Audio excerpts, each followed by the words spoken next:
Yo, yo, yo, what up, y'all? It's your boy Rob coming back at you once again with another live stream. So before we get started, you already know what to do. If you're not subscribed to the channel, make sure you hit the bell icon twice. Smash the like button, share this video out to all of your followers, and let's get it cracking. All right, so shout out to everybody that is in the room already. Good morning. Hope everybody is starting a Sunday out right. I'm going to make sure that you guys can hear me. If you guys can hear me, y'all know what to do. Please give me a thumbs up or a radiation emoji in the chat. If you guys cannot hear me, then give me a thumbs down or an angry face. All right. I'm going to shout out everybody that's in the building early. We got DeAndre in the house. Shout out to DeAndre, and absolutely shout out to DeAndre for always being a like enforcer. I appreciate that. Shout out to my man John Guillory, B1. Shout out to Lloyd Sky 9. Shout out to Ty Valentine. We got AB Promotions in the building. Shout out to Win Loser Rug. What's good with it, bro? We got Denise Scales in the house, and that's it. So it's good to see everybody, all right? And shout out to DC Precise. What's good with it, bro? If you guys haven't already, make sure y'all smash that like button. If y'all haven't already, make sure y'all please share the stream to your social media. So what we're going to talk about today is we're going to talk about the way that different politicians are handling these issues. But another thing that we're going to do is we're going to talk about more money that's being spent. Because the thing is that in all of these places where these migrant crisis issues are going, whether it's in the South in Texas or whether it's in the North in New York City, there's a lot of money going out for this stuff. And a lot of the money is being mismanaged, and a lot of the money is also unaccounted for. So we're going to track that money. And when 2024 comes and everybody is trying to buy votes, if you ask me, that's exactly what they should be buying the votes for. We're going to add up all those dollars that they spent on all this extra stuff and say, hey, listen, man, this is how much our vote costs. This is how much our vote costs, because this is what you guys did for people who didn't even vote for you. This is what you guys did for people who didn't pay a dime of tax money to contribute to your paycheck. So it's fair game for us to sit back and say, this is how much it costs. This is how much it costs. You know what I'm saying? And we're going to have the facts and the proof and the receipts and everything to show that. So I'm curious if you all think that that's a good idea. If that makes sense, that sounds right, give me a thumbs up. If it doesn't, then let me know. Shout out to DSB. What's good with it? So we're going to hit this article right here. We went over this article briefly on BLR on an episode of Undocumented Bros, but I want to go over it again. And the reason why I want to go over it again is because what this article demonstrates a lot of the money that's being spent in these other places that aren't really getting a lot of attention. All right. This happened in San Diego County. All right. San Diego County approves another $3 million for migrant aid. So my question for everybody is, how many people knew about this? If you guys knew about the $3 million that's going down for migrants in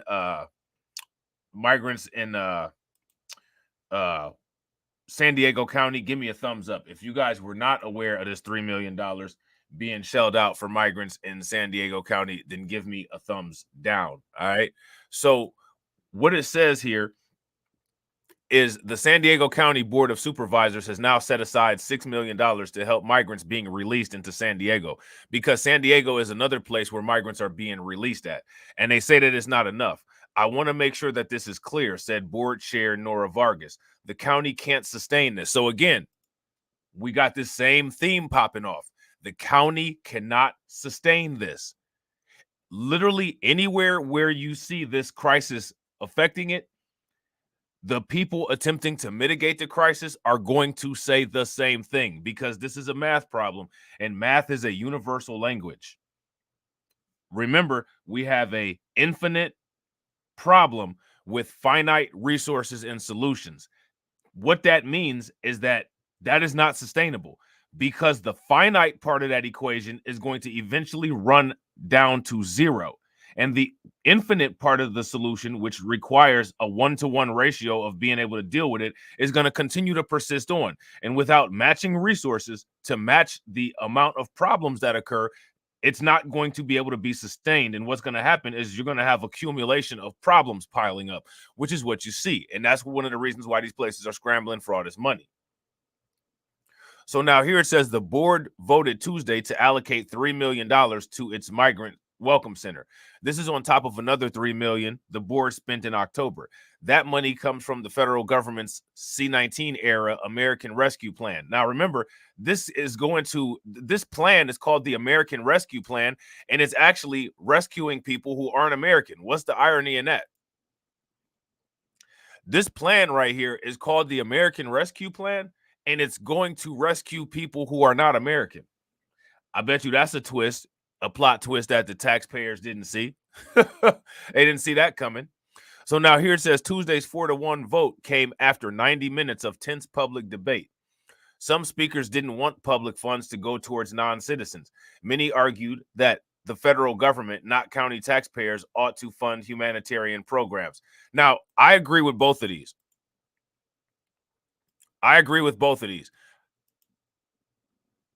My question is, how do you guys feel about this? I agree with both of these. I agree that public funds should not go towards non-citizens.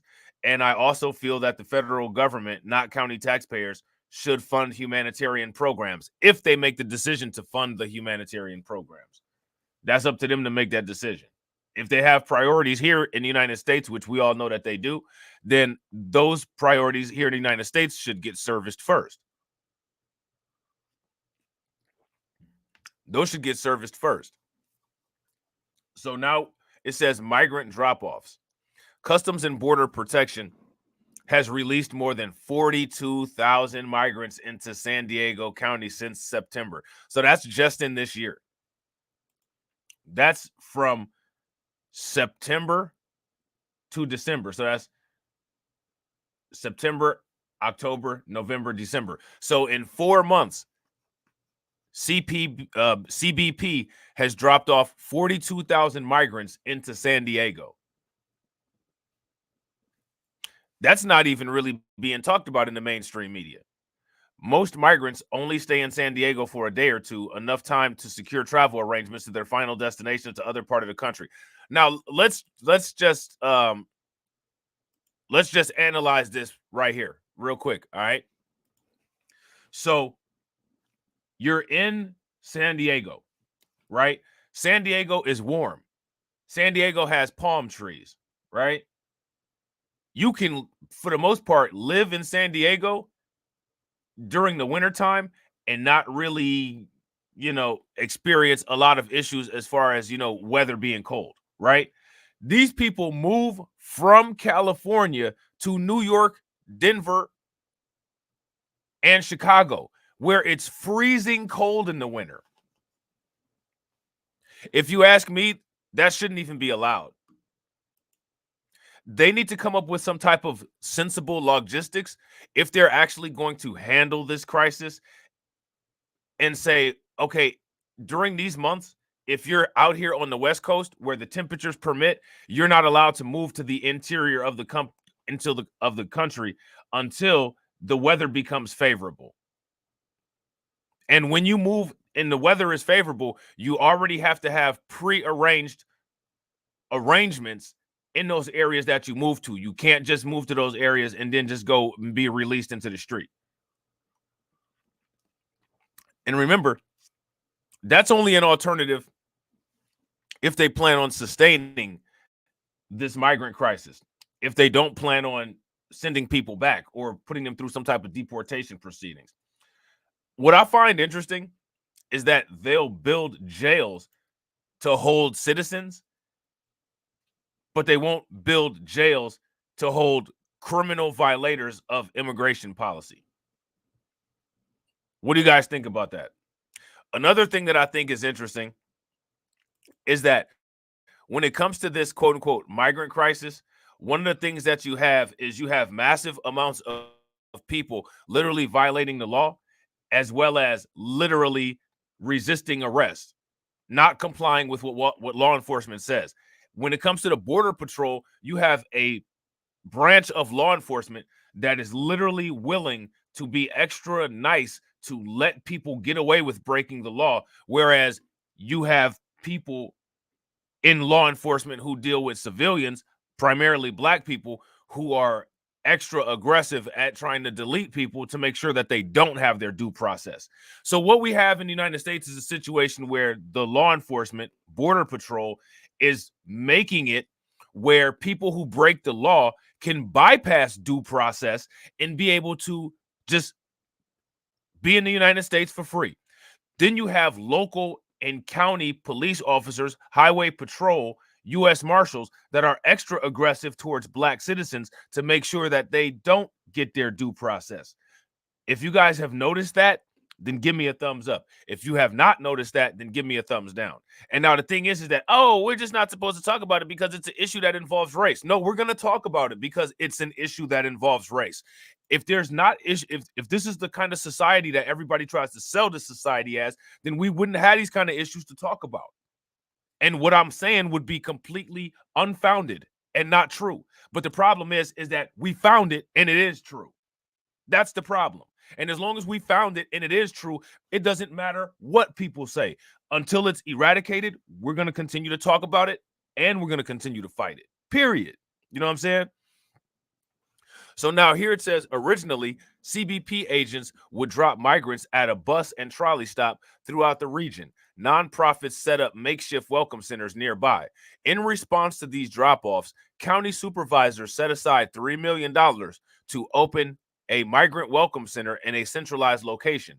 That money was given to the South Bay nonprofit SBCS. Okay, so now, again, remember, these funds here came from the American Rescue Plan. Okay. And again, these funds that came from the American Rescue Plan are ironically being used to not rescue Americans. They're being used to rescue the undocumented. Okay. Migrants at the center get free food, access to phone chargers, and Wi-Fi. You know what I'm saying? That's a better deal than I've gotten in most places that I go to.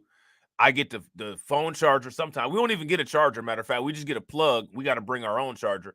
Wi-Fi, we get Wi-Fi. You know what I'm saying?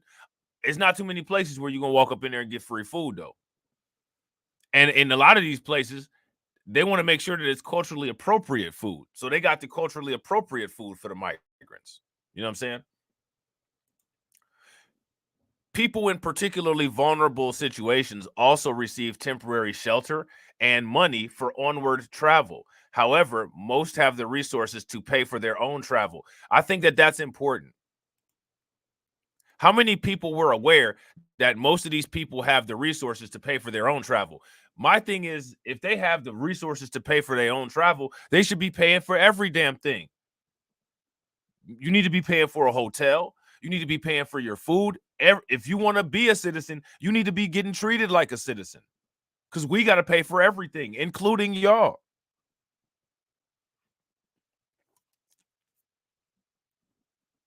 You know what I'm saying? So now they got some nonprofit tensions. SBCS CEO Catherine Limbo told supervisors on Tuesday more than 30,000 migrants have been through the center since it opened in October. Currently, they receive as many as 800 people per day. So again, these numbers of people that are now, you would think that we're talking about the same place, right? Like you would think that we're talking about all of the same places, but we're not. We're not talking about all of the same places. You know what I'm saying? We're talking about specific places.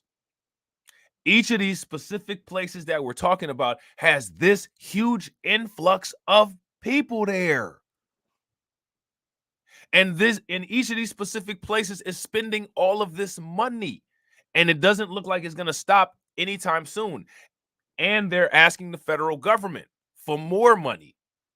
You guys remember in Living Color back in the day with Damon Wayans? Who was it? It was Damon Wayans and Kean Ivory Wayans, and they had the Homeboy Shopping Network, and it was like more money, more money, more.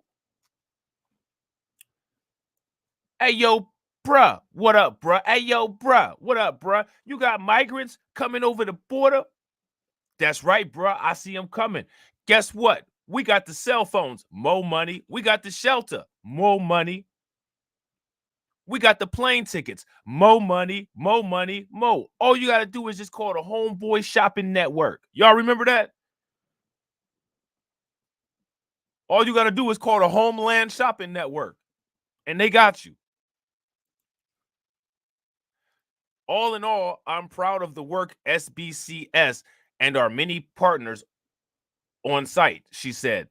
The county's chief administrative officer, Helen Robbins Meyer, praised SBCS's work, as did the nonprofits Casa Familiar and Chicano Federation. So as you guys can see, they continue to put the focus on the amount of African migrants that are at the border, but all of these nonprofit businesses that are assisting the migrants, these are Latino businesses. These are Latino businesses. So they're not really going to be focused on helping the African residents. These are value chain networks that are already set up by the Chicano and Latino communities out there on the West Coast, particularly here we're talking about in San Diego. You know what I'm saying? And real quick, ladies and gentlemen, shout out to everybody that's watching. We got 19 people watching and we got 15 likes. If everybody could smash that like button and get us to 30, that would be great. So now, here it says Tuesday's meeting also made public growing tension between nonprofits. Representatives from 10 different organizations criticized SBCS for a lack of transparency, collaboration, and accountability. Now, I'm curious as to what kind of accountability they need to be held accountable for. Shout out to Derek 231. Derek, I think this is this is Derek from React. Shout out to my man Derek from React. Derek says, bro, get them undocumented out of here. Facts. Hey, get your tech together for later on today, bro. Get your tech together for later on today so we ain't got to roast you. You know what I'm saying? Oh, man. Shout out to Derek. You know what I'm saying? One of the main criticisms is that the original $3 million was meant to last 3 months, but SBCS and Vargas have previously said that it would run out in 2. So now I guess this $3 million was supposed to be budgeted at $1 million per month. Okay, yeah. Shout out to my man Derek. That's what's up, bro. I'm gonna have to mod you up over there on Twitch. That's what's good. And yo, if y'all not subscribed to the channel on Twitch, make sure that you take a moment and subscribe to the channel on Twitch. Oh, you got your laptop fixed? That's what's up. Yo, everybody throw some I guess we'll use roses for this channel. Throw some roses in the chat, the dead ones, for Derek, since his phone's not dead anymore.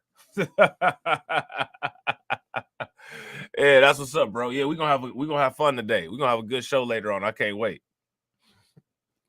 So now here it says, I believe that approving an additional $3 million without a full accounting of the funding is very concerning, said Paula Reyes of Immigrant Defenders Law Center. Now, let me ask you guys this. Why is it that when it comes to the migrant crisis and all of the funding that's being allocated, why is it that in all of these different cities, it seems like there's an issue with transparency?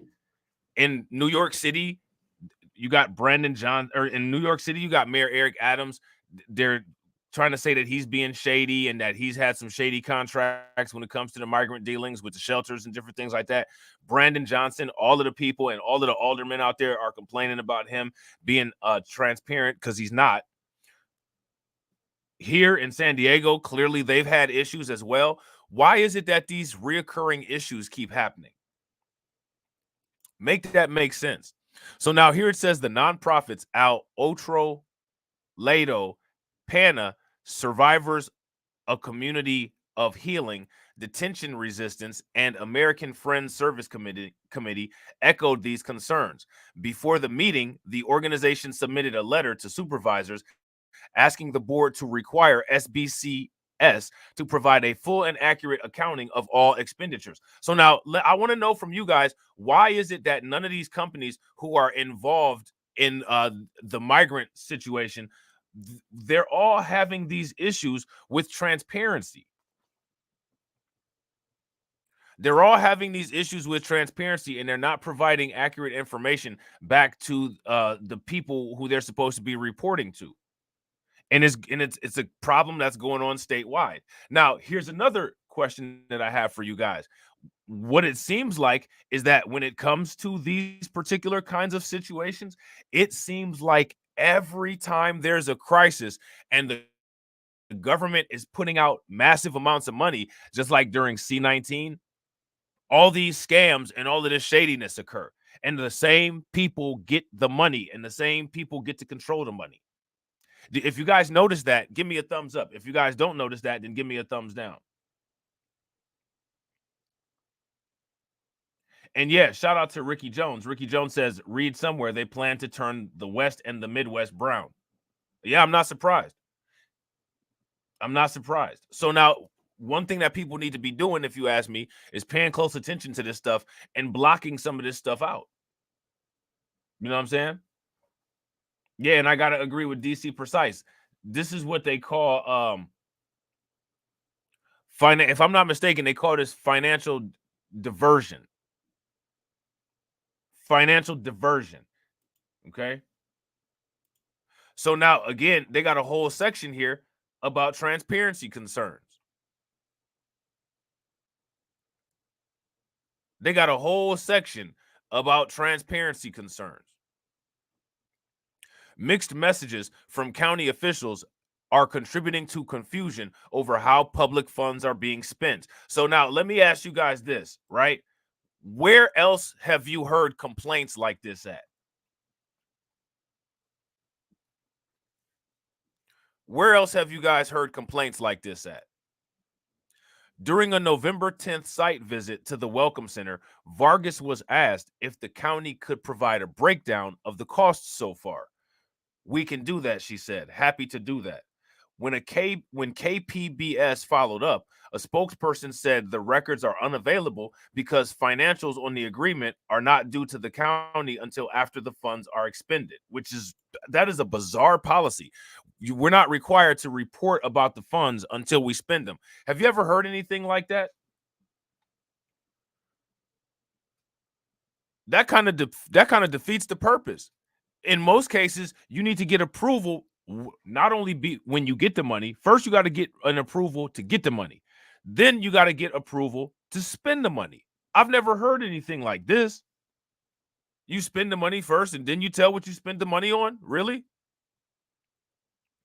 During Tuesday's vote to allocate another $3 million, the chief administrative officer, Robbins Meyer, said she receives weekly reports on how much money is being spent. So now, again, how does this stop inappropriate spending? The only way they'd be able to deal with inappropriate spending is with an after the fact type of remedy. You know what I'm saying? So now here it says she described them as regular reports of what is happening. How many migrants are being dropped off at what time, what's happening, when they're shutting down, and how much we spent that day. Now, notice that she doesn't say here what we spent on what that day, only how much. So in this report, what it says here is that they get a total of how much was spent that day, but they don't get an itemized report of what was spent that day. If you don't get that itemized report and you only get a dollar amount, then it's pretty difficult to be able to tell what was spent on what. Would you guys agree? So now here it says when KPBS requested copies of those reports, a county spokesperson said, "Are they verbal?" A county spokesperson said they are verbal either in person or on the phone. The spokesperson added that this second round of funding will require formal updates on the expenditures. So again, why wasn't formal updates on the expenditures required for the first round of funding? Have you guys ever dealt with a situation like that where you talk about the money, or you bring the money, how it was spent, to the supervisor after the money is spent? I've never dealt with anything like that.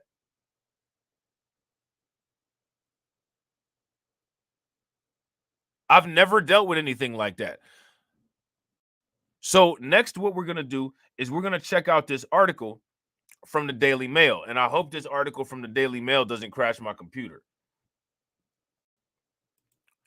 The reason why we're going to talk about this article from the Daily Mail is because I want you guys to see exactly what I'm talking about how they're trying to put a blackface on the migrant crisis issue. Okay. anytime they have any type of situation in the United States where it makes it seem like quote unquote heritage Americans are being taken advantage of, or somehow they're paying somebody's way or saving somebody like they like to believe that they are, they always want to put a black face on it because it goes along with the narrative that they've built up over all of the years of that black people just get handouts. If you guys agree with me, give me a thumbs up. If y'all disagree, then give me a thumbs down. This is an article from the Daily Mail, and what it says here is that more than 12,000 migrants crossed the border on Tuesday, the highest daily total ever recorded, as staggering photos show African migrants lined up in Texas. Okay. Now, what I find hilarious is that these are the race don't matter people, right? The race don't matter people are very adamant on making people believe that there's mad Africans, more Africans than Latinos. But we all know that that's not true. We've done the numbers.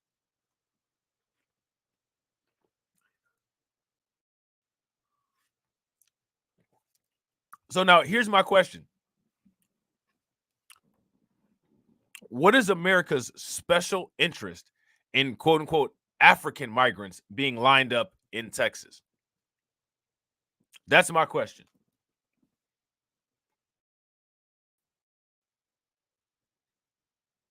What do you guys think? What's the interest? Because we already have the Fox News doing it. We've seen the New York Post doing it. Now we got the Daily Mail doing it.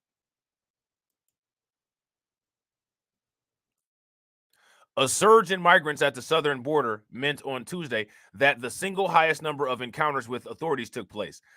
The last year of the Biden presidency has seen the highest ever numbers of migrant encounters at 2.4 million. Now, let me ask you guys this question. Do you guys remember when Joe Biden first became the president and he was going all over the place and proudly saying that what he was going to do was he was going to fast track citizenship for all of the migrants who were here, all of the people who were here illegally? Do you guys remember? And then he kept telling the black civil rights leaders that he wasn't going to do anything for black Americans, but he was going to do all of this stuff for Latino people. Let me ask you guys this question. Do you all think that migrants from all over the world got wind of that conversation and now they're taking the Biden administration to task on it? When you put a message out there like that, you've invited this problem on yourself. So what Joe Biden did was Joe Biden contributed to the migrant crisis through his anti-blackness. I don't feel sorry for Joe Biden. I don't feel sorry for anybody that supported Joe Biden. Joe Biden brought this on himself. He's the one that broadcasted to the world what he was going to do for undocumented people.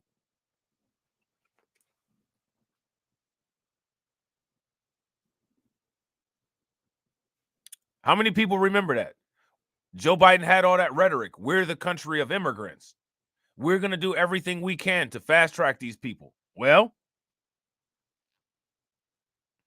we're seeing it play out. This is what Biden advertised to the world when he was running for president. And that's an undeniable fact. YouTube can get upset with it and not like it. You know, Biden supporters can get upset with it and not like it. Being upset does not mitigate factual information. Whether you decide to take it off the internet, whether you decide to throttle the performance, it doesn't change the facts. These videos are up on news outlets, in addition to commentary sites. Okay? Biden said this multiple times in the debate, multiple times in recorded phone calls. He said that he was going to sign an executive order to fast track, I believe it was like 1.5 million people who were undocumented here in the United States, fast track them to citizenship. So what that means is that if you hurry up and get your ass over here and you're undocumented, if you can get here before Joe Biden signs that paper, then you can get swept up in that legislation. That's probably why there's such a huge surge of migrants.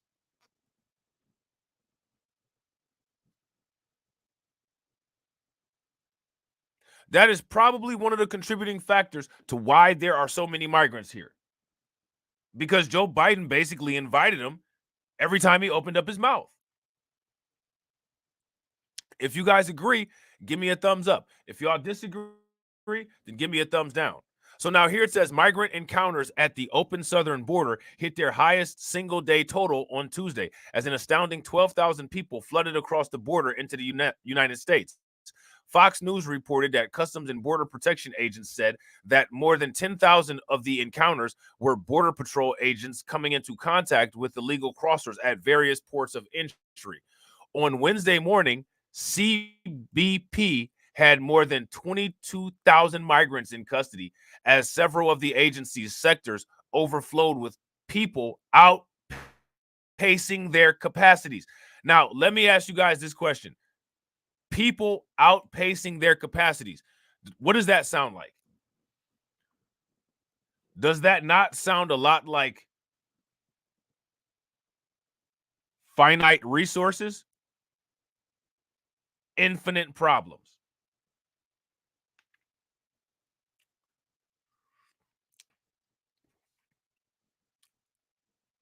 The agency's sectors outpaced their capacities. At that point, when the capacity is outpaced, you are now operating where that situation is not sustainable. Let me ask you guys this. Shout out to Roots Trackers. What's good with it? Let me ask you guys this question. If your car's gasoline requirements for your trip are more than the amount of gas that you have in your car, what's going to happen? We got 25 people in the building. I need 25 people to answer that question. If you got more requirements of how much gas you need for a required trip with your car than the amount of gas that you have in your tank, what's going to happen to you while you're on that trip? Let me know what's going to happen to you.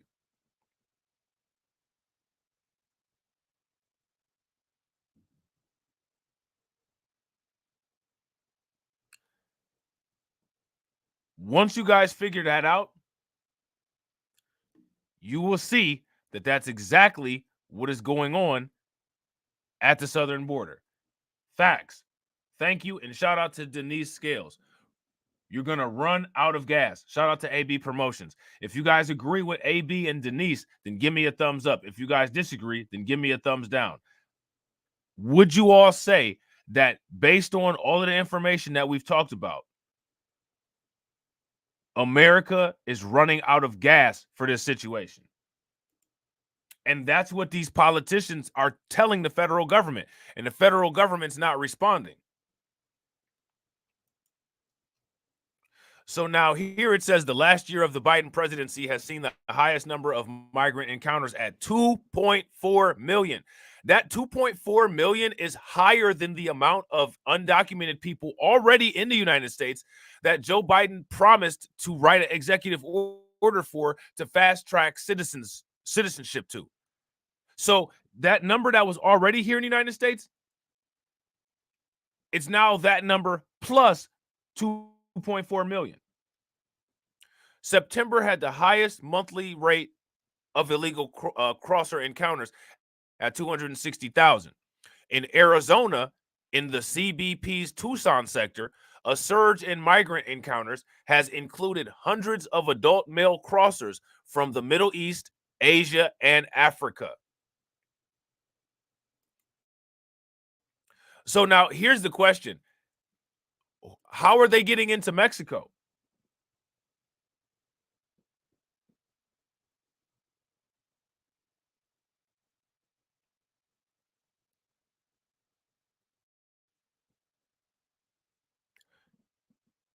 How are they getting into Mexico, guys? And what is Mexico doing to stop them? Because remember, Mexico is supposed to have policies just like the United States has.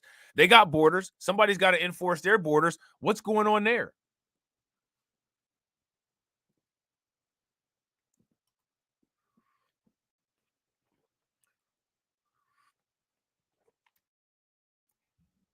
Somebody make that make sense. The sector saw 17,500 encounters in a single week. Its highest weekly total ever recorded.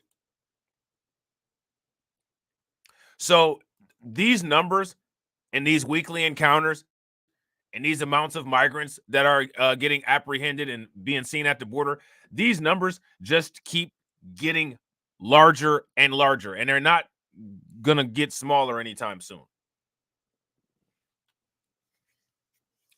They're not going to get smaller anytime soon, clearly. And another thing that's pretty clear about it is that it's very minimal what the government is going to do. So now look, they're showing all these black immigrants here, migrants.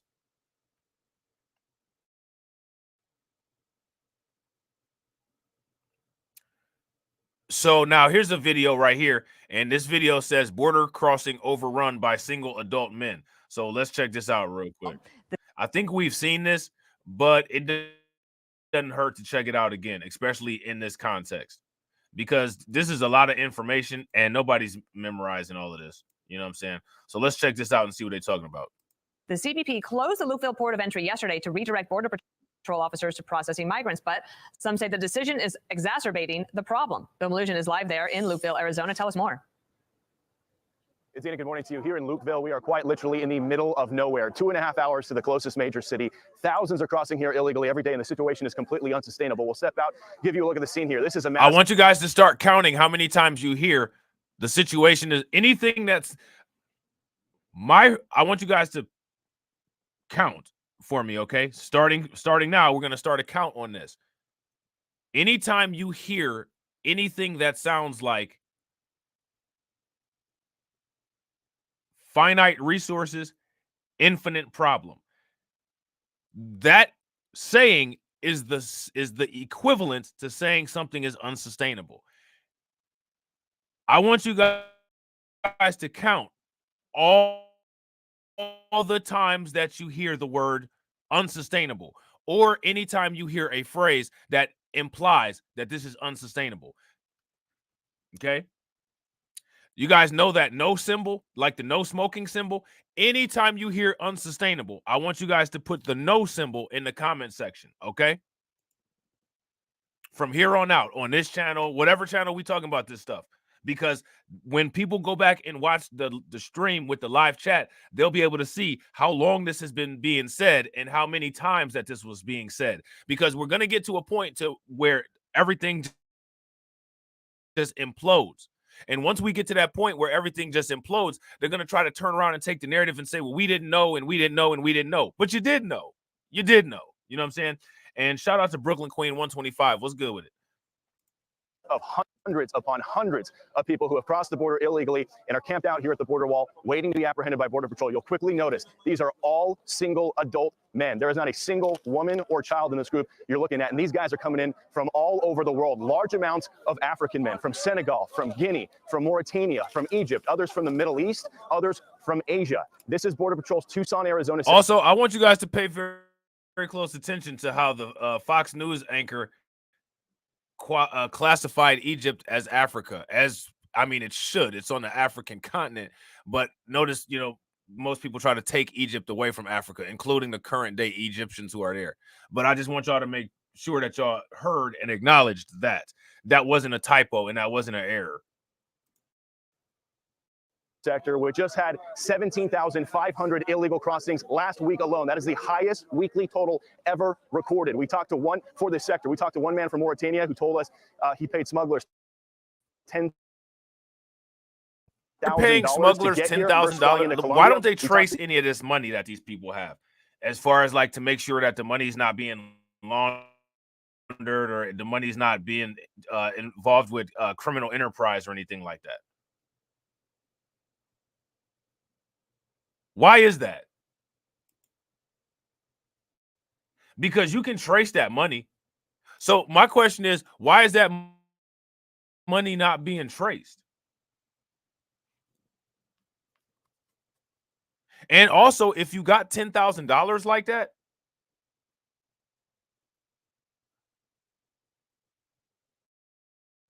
why do you need extra help? If you got $10,000 cash to give to a smuggler, why don't you have $10,000 to pay for a legitimate means to get here into the United States? I don't understand that. Guinea, who says once he's processed, he plans to head to New York City. Now, you might be wondering, how does this happen when we have the border wall right here? Well, there are breaches all in the wall. We want to show you this remarkable video we shot yesterday. Take a look at this. Border Patrol and federal contractors were trying to fix a hole in the wall that smugglers cut when a huge surge of illegal immigrants came pushing through that gap, trying to get into the United States. So do you guys see this? And another question for you guys is, why is this wall so easy to breach? In facts, and shout out to Travis Talley, welcome to the stream. Facts, win, lose, or rug, 10K in their country is bank. Also, the money that they have, is it from illegal enterprise? That's the question. If you all think that the money that they have is from illegal enterprise, give me a thumbs up. If y'all don't think that is from illegal enterprise, give me a thumbs down. And real quick, ladies and gentlemen, shout out to everybody that's watching wherever you're watching at. If you have not smashed the like button, please make sure you guys smash that like button. If you haven't hit the bell, please take a moment and hit the bell. We're trying to hit that we're trying to hit that 500 subscriber goal by the end of the year. So please help us do that by sharing the content out. And also, if you're not part of the Discord, please make sure that you guys take a moment and hit that link that is in the comment section and join the Discord. And if you hit it and it doesn't work, please let us know, and either I or one of the mods will get you a link that works. Border wall right here. Well, there are breaches all in the wall. We want to show you this remarkable video we shot yesterday. Take a look at this. Border Patrol and federal contractors were trying to fix a hole in the wall that smugglers cut when a huge surge of illegal immigrants came pushing through that gap, trying to get into the United States and successfully doing it before Border Patrol could fix it. They were trying to shout out to you, Robb. What's good, bro? Through the hole in the wall, and you'll notice there's a human smuggler dressed in black right on the other side of the wall. He sees our camera. He kind of just gives us a shrug and then salutes us, essentially saying, hey, there's nothing they can do about it. Border Patrol has been finding these cuts in the wall all over the place. They try to fix them. There's nothing they can do about it. They say it's like a game of whack-a-mole. Why don't they have breach monitoring? I don't understand why they don't do like a daily sweep on the border wall to identify where the border wall has been tampered at and then reinforce it. I also don't understand why they don't have like a row of landmines around there. What do you guys think?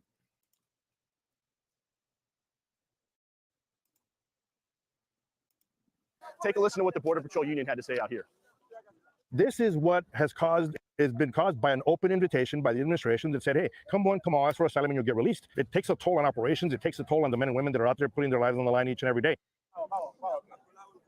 Elsewhere along the border, take a look at this video out of Border Patrol San Diego sector. News Nation capturing this footage of a large amount of Chinese male nationals. So now, yeah, we talked about the Chinese male nationals in the stream that we did last night. So if you have not watched the stream from last night, please take a moment. Make sure you guys watch it. Shout out to the replay gang. If you watch it on the replay, help move the content through the algorithm by just leaving a comment.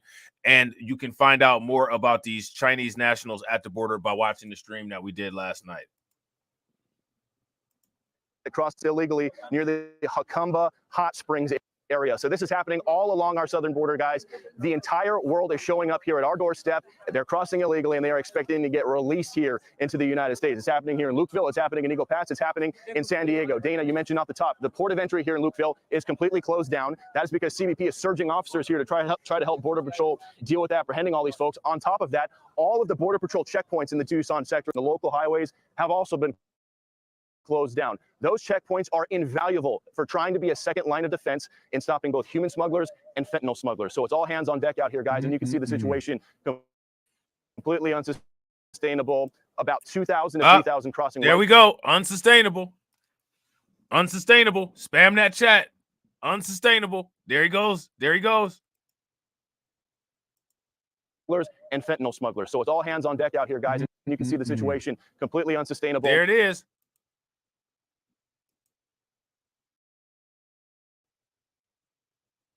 He said it. Situation is completely unsustainable. That's what he said. What kind of shit is that? Unsustainable. You know what I'm saying? We're going to hear that a lot. We're going to hear it a lot. I'm telling you, moving forward, damn near every report that we do, damn near every piece of content that we do, we're going to hear that. To be a second line of defense in stopping both human smugglers and fentanyl smugglers. So it's all hands on deck out here, guys. And you can see the situation completely unsustainable. About 2,000 to 3,000 crossing right here every single day. Bill, in that live shot, we could just hear a lot of yelling. Do you know what they were saying?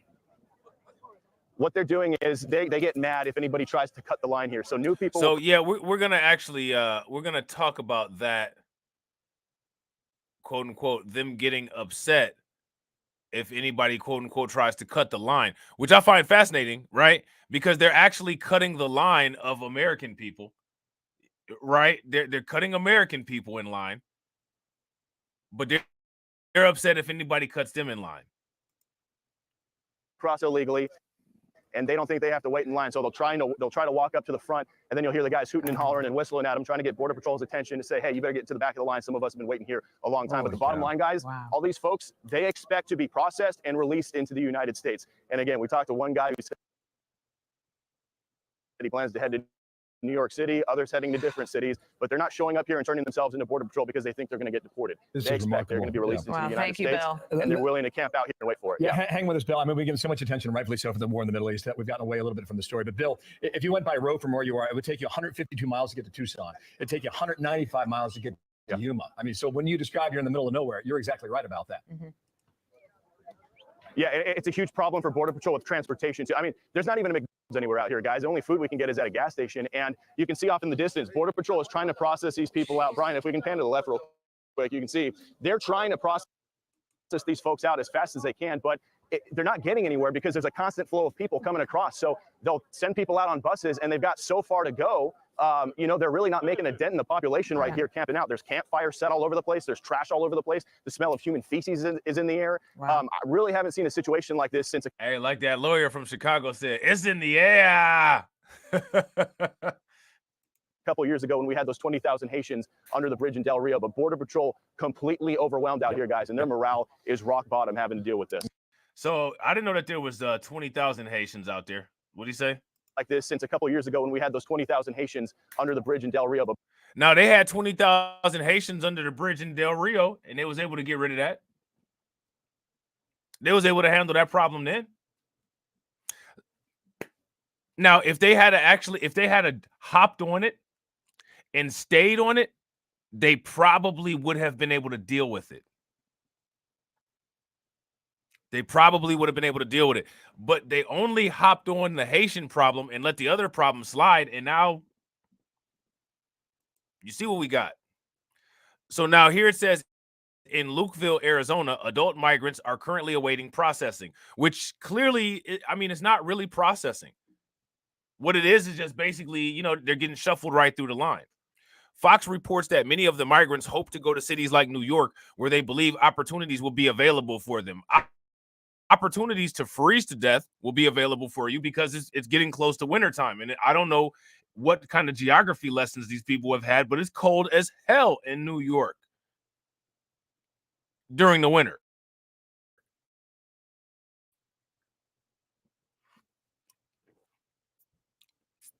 Just like it's cold as hell in Chicago during the winter. Why would you not want to go somewhere where it's warm? Why would you not want to stay where you're at? New York City Mayor Eric Adams, as well as Governor Kathy Hochul, have repeatedly said that New York is overwhelmed by the number of migrants who've been sent to them, largely by bus, from the border. Cities like Chicago and New York, where hundreds of thousands of migrants have been bused from border states, an effort led by Texas Governor Greg Abbott, are increasing their pressure on the Biden administration to fork over emergency aid. So now here goes my question. Why do they have to put pressure on the Biden administration to fork over emergency aid? If the Biden administration should know the financial impact of how they're dealing with the border. And if they're going to continue to deal with the border in that way, then they should be prepared to financially support these cities, right?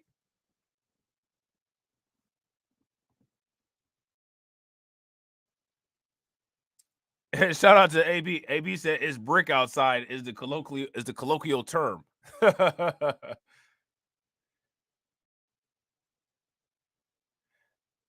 So now here it says, look at this.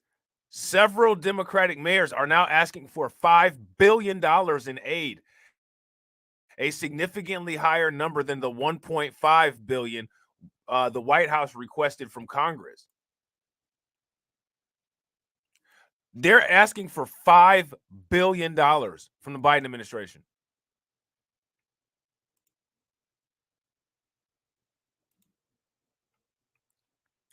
Remember, they never have any money, though.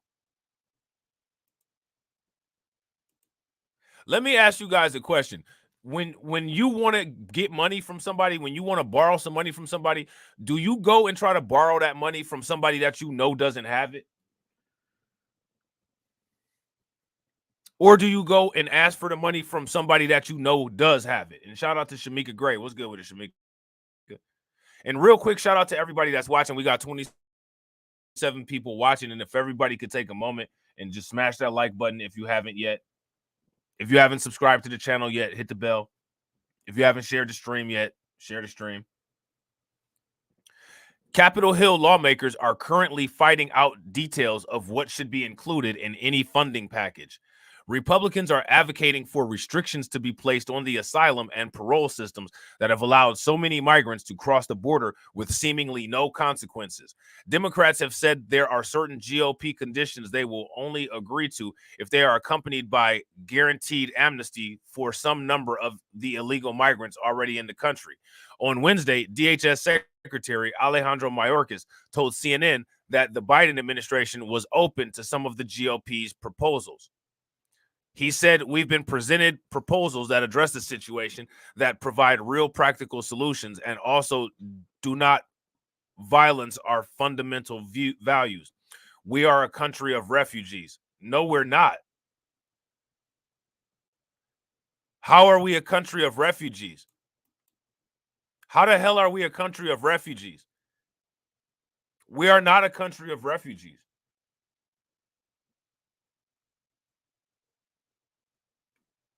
Can somebody in the comment section explain to me how we are a country of refugees? Like, it's amazing how they can just make up stuff and make up history, and then the actual factual history, they don't even want to acknowledge. Right. Exactly, AB. AB says people borrow from folks who they know have paper. You borrow from people that you know got ducats. Let me ask you guys this question. If you needed to borrow some money, would you go ask a homeless person who got a coffee can full of pennies from panhandling all day, or would you go to a bank? Which one would you do?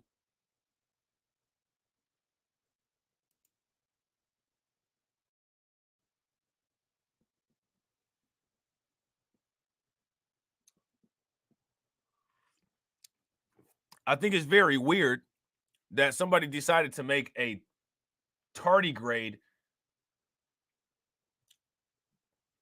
stuffed animal. That's a strange choice of animal to make a stuffed animal of. I just happened to notice that on the side there.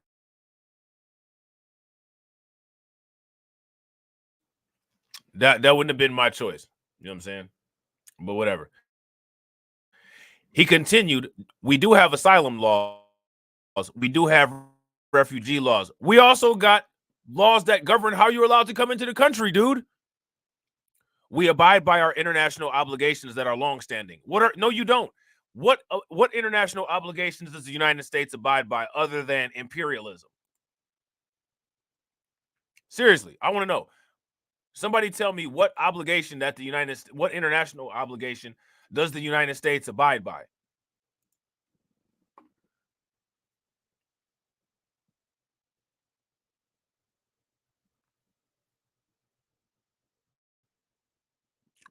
And anybody got any answers for me on that one?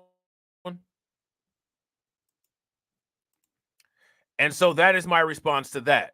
Some of the proposals are reasonable and worthy of discussion. Others, frankly, are not. Biden told reporters that he may be willing to agree to significant compromises on the issue of border security, calling the border broken. Yeah. The hell? Like, we know that it's broken. So I think that's it. See, this is what I'm talking about the Daily Mail.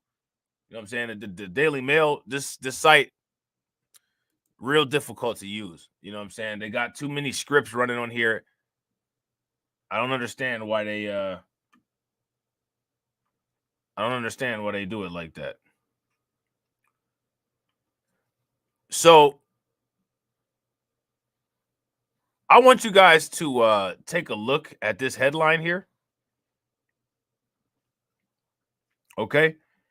And as you look at this headline, I want to know what you all think about it. Okay? Give me 1 second here. Okay. Check this out. Shout out to Katsy. What's good with it, Katsy? I want you guys to tell me what you think about this headline right here.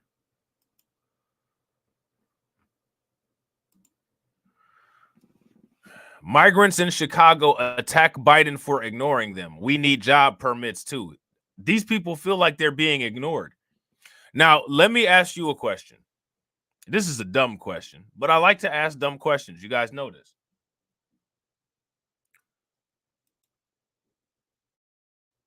Are these migrants being ignored? If the migrants are being ignored, give me a thumbs up. If the migrants are not being ignored, then give me a thumbs down.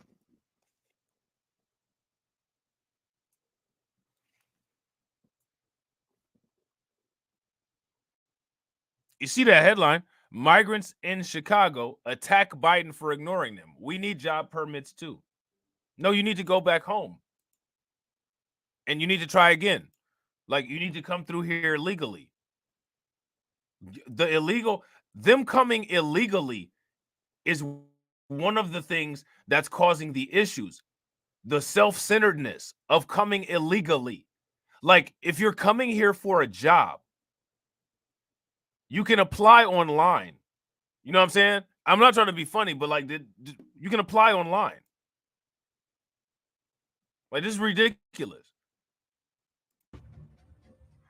The wind chill in Chicago overnight dipped into the single digits. The mayor's promise to get home. Now, mind you, right? Wind chill in Chicago dipped into the single digits. If you showed up in San Diego, you went from San Diego, which is warm, to Chicago. You went from sunny California to Chicago, to a place that's literally called the Windy City, that's literally right off of one of the Great Lakes, which is like one of the coldest regions in the United States to live. Why do we have to pay for that decision? Why is that our burden to bear to finance that decision? That's my question. Like, that makes no sense. And it's never going to make sense. And there's literally nothing wrong with asking that question until we get an answer for it. Homeless people into shelters and out of their outdoor tents so far has been unfulfilled. Correspondent Garrett Tenney is in Chicago tonight. This notion that somehow there's been a lack of information or transparency, I call false on that. Chicago Mayor, he said he calls false on that. Now, here's the issue. Why is it that everywhere where these sanctuary cities are and all of these millions of dollars are getting poured in, why is it that everyone is complaining about a lack of transparency? There's literally more people saying that Brandon Johnson has not been transparent than there are people saying that Brandon Johnson has been transparent. Let me ask you guys this question. Is there anybody that can name any individual who has said, you know, one of the most easy people to work with during this situation has been Brandon Johnson. His transparency and forthright, just being upfront has made this situation so much more easy to deal with. If we didn't deal with Brandon Johnson, that would be detrimental to this situation. Is there literally anybody that has said that? The wind chill in Chicago overnight dipped into the single digits. The mayor's promise to get homeless people into shelters and out of their outdoor tents so far has been unfulfilled. Correspondent Garrett Tenney is in Chicago tonight. This notion that somehow there's been a lack of information or transparency, I call false on that. Chicago Mayor Brandon Johnson defending his handling of the migrant crisis as temperatures drop below freezing and more than 1,000 migrants are sleeping in tents on the streets and the. Hey, shout out to Shamika. She said, I call false on that. Who the funk talks like that? What kind of shit is that? And why is your hair like that? Why are you gay?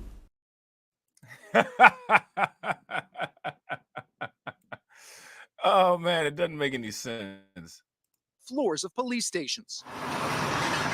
Today, Johnson moving forward with construction of a pop-up tent shelter he promised to have by winter. Despite fierce opposition, protests, and lawsuits from folks who live in that South Side neighborhood. This mayor is acting like a dictator. He needs to go. He must go. There's no transparency. He must go. From the mayor. When you think about all the things that we allow to slide, this is another thing that, we just can't allow this to happen. Asked about protests against migrant shelters across his sanctuary city, including many in predominantly black and heavily Democrat neighborhoods.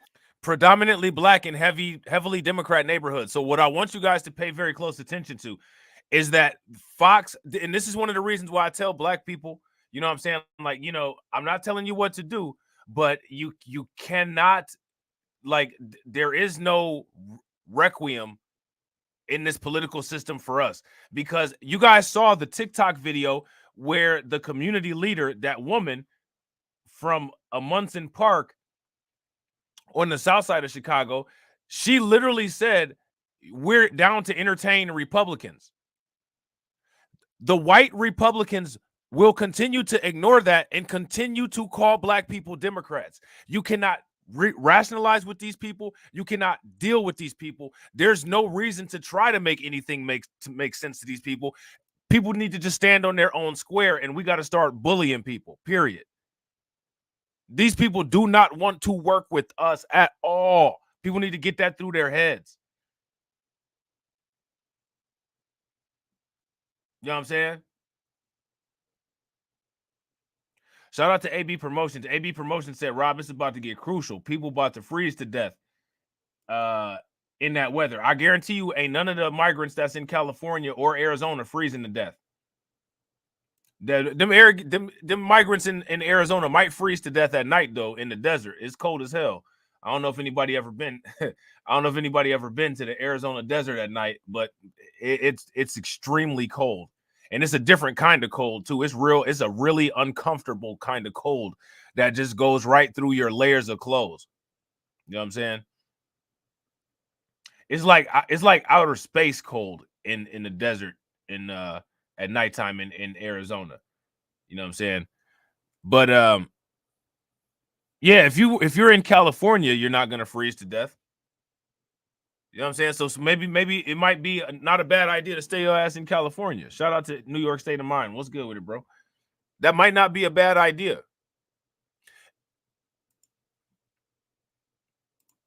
Johnson is blaming Republicans, anti-black racism, former mayor and fellow Democrat Lori Lightfoot, and right-wing. What do anti-black racism have to do with this migrant crisis issue? The only thing that anti-black racism has to do with the migrant crisis issue is the clear way that they're treating the black migrants, as well as using black migrants for poster boys for the undocumented situation. Aside from that, there's no anti-black racism involved with what's going on and how people feel about this.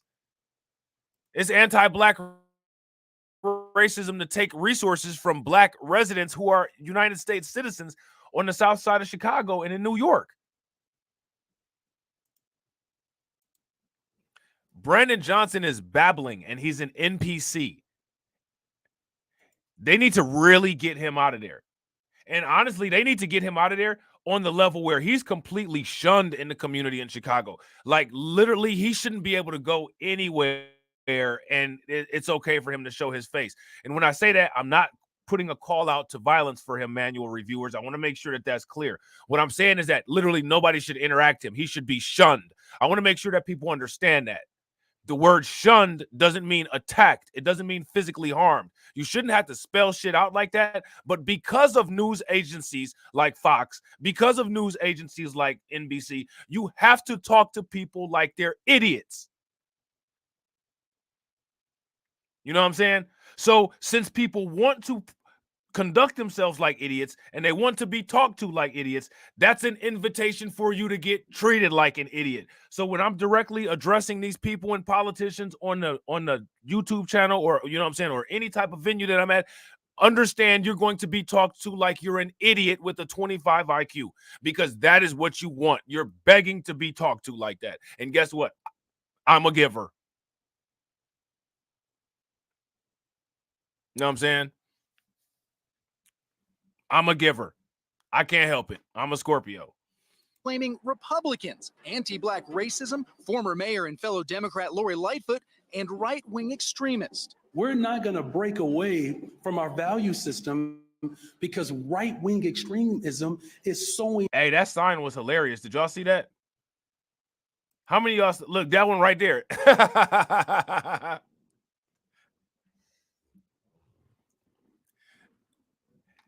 Hey, what's it on a scale of 1 to 10, with 10 being the best and 1 being the worst?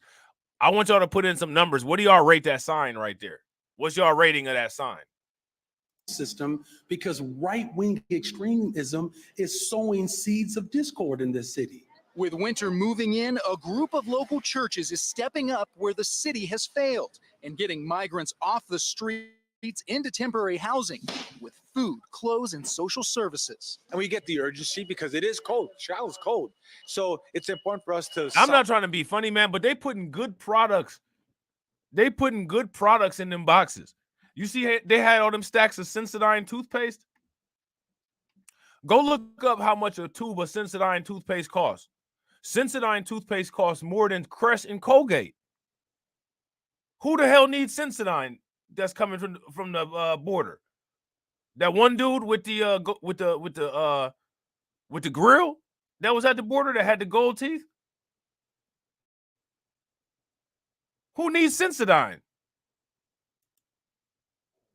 Look at this shit.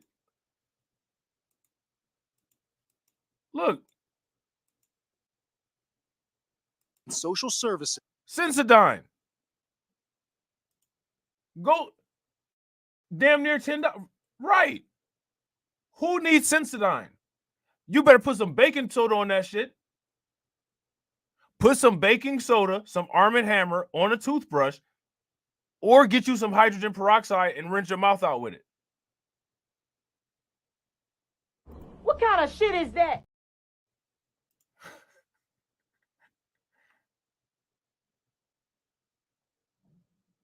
That's ridiculous.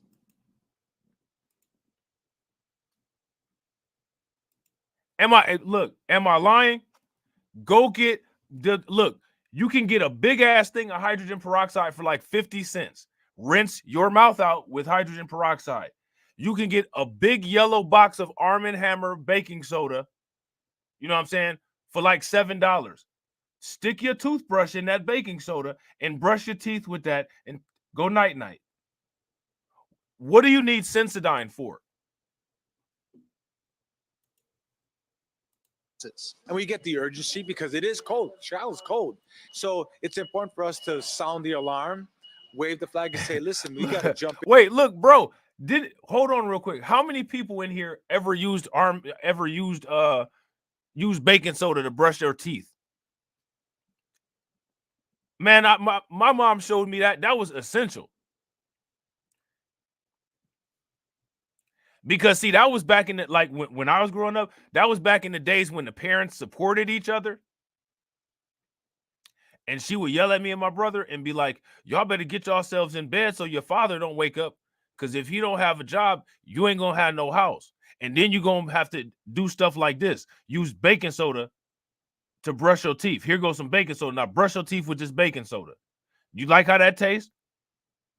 You're going to get used to it if you don't let your father get some sleep. See, like back in them days, that's back when the parents had each other's back, like the 1-2s.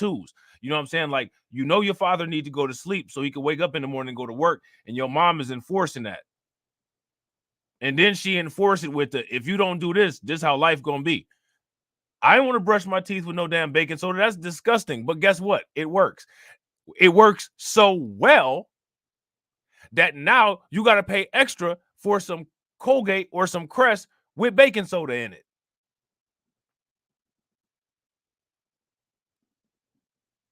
You know what I'm saying? I'm just saying. Been on this and serve folks.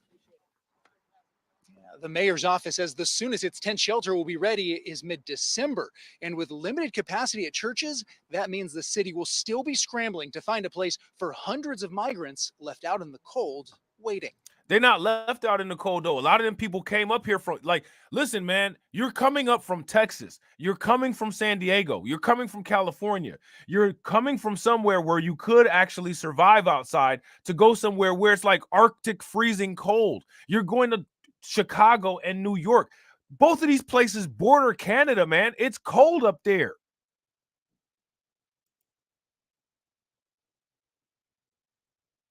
Like,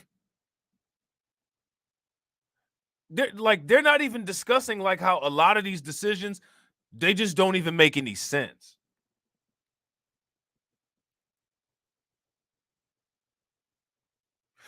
Let me ask you guys a question. Do any of these decisions that a lot of these people are making, do they make any sense? If these decisions make sense, give me a thumbs up. If they don't make any sense, then give me a thumbs down. So now here it says undocumented Chicago immigrants are begging President Biden to extend work permits to longtime residents as more migrants flood the border. How about Joe Biden says, well, we'll extend you some work permit, right? Like, this is what they need to do. The migrants that are, see, now check this out. This is how you know, right? This right here, y'all, pay close attention. I used to buy them chewing sticks, AB. You know what I'm saying? From the African store back in the day when Randall Park Mall was open.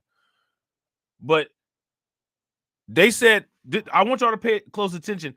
This is how you know that they want things to work out for these people and they don't want things to work out for other people, right? Peep game. What the Biden administration should do is what they should say is that we'll give a limited amount of work permits to the people here as long as the number of people at the border decreases.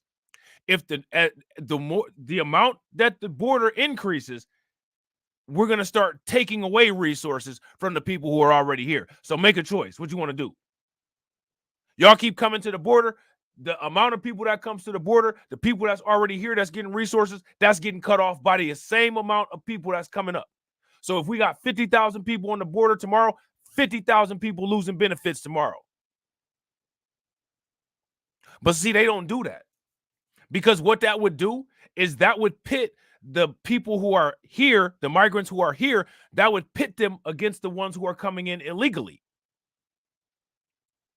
Now, they don't have any problem deranging internal politics when it comes to anybody else, but they're not even making an effort to derange internal politics when it comes to the immigrants because they want them to succeed. They're not trying to break up these immigrant families. Well, you know, you are not allowed to be a single man and come into the United States. You know what the black men say about how the government attacked the family structure? They said that black women would get benefits because they're single moms. Okay, they're not doing that with the migrants. They're not saying, well, if you're a woman, you can have a shelter, you can have a job, you can have a work permit because you need to take care of your kids. If you're a man, you got to go back. These people, these might not even be families, man. Do y'all realize that? If these people are undocumented, then what that means is that we don't have no documentation about anything, including the official status of them being married. It could be women who got a child by someone else, bringing, you know, God knows who, somebody that could be acting as if they're the boyfriend or whatever, just to get a pass up here. The same way a lot of the migrants come to the United States and try to hurry up and marry an American woman to get citizenship through the marriage. The people, the bad boys of the undocumented bros could be latched on to some chick with a kid just to get up here and look like a family. We ain't got no documents. We don't know.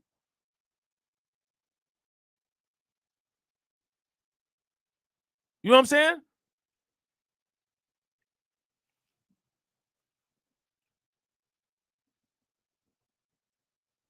So make that make sense. There's no way to vet these people. And I use those examples of political internal derangement not to try to cause any issues between anybody or start a debate about what went on and, you know what I'm saying, like why the community is in the shape that it's in.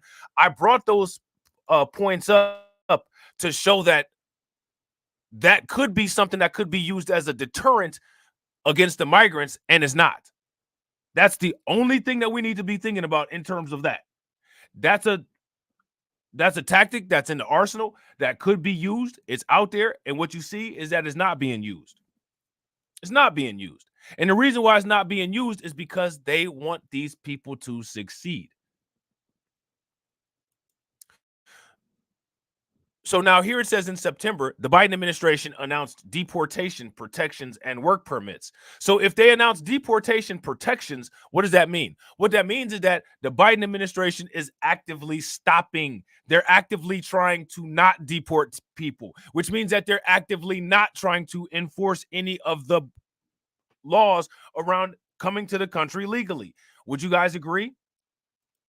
If you guys agree with that, then give me a thumbs up. If you guys disagree with that, give me a thumbs down. And real quick, shout out to everybody that's watching. We got 30 people watching on YouTube, and we got 30 likes. So shout out to everybody on the 1-to-1 ratio. If everybody could smash that like button and get us to 50 likes, that would be amazing.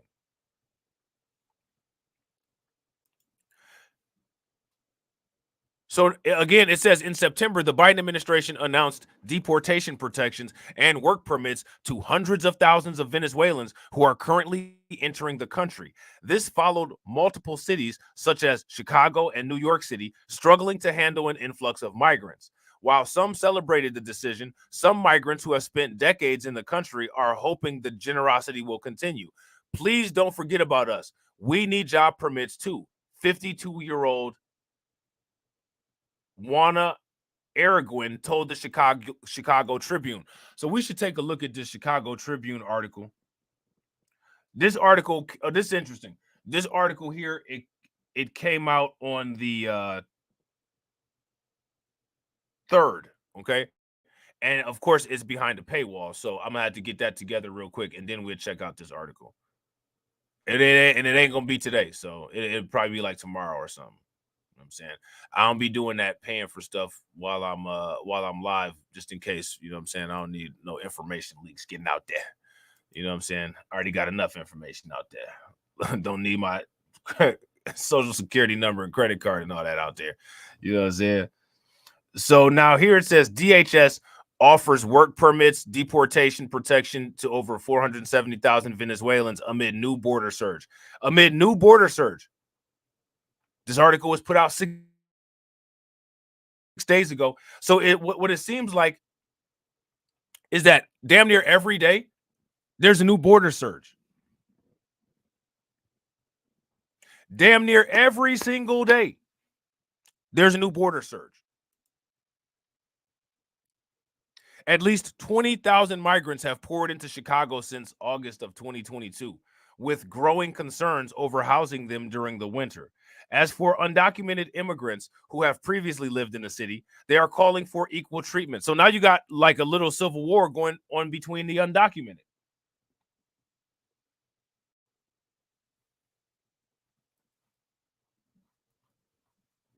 You guys see this?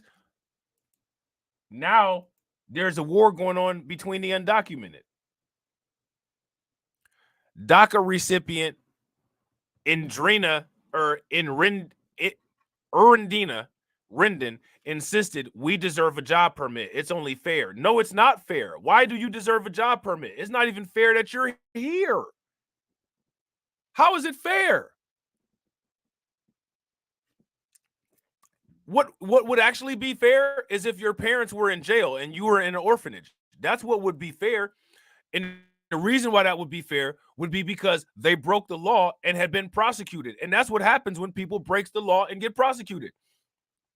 Just ask all of the American criminals who break laws and get their families broke up as a result of breaking laws.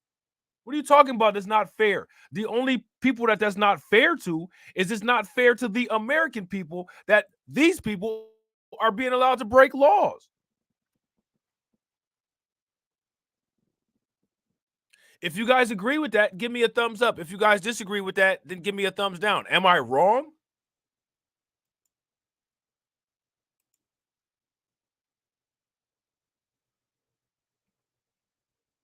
If I'm wrong about that,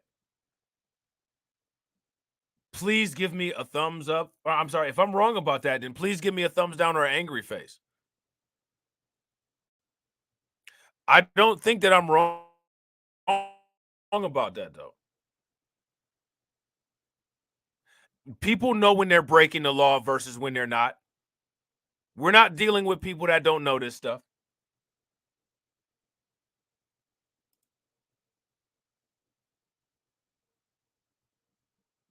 We are not dealing with people that don't know this stuff.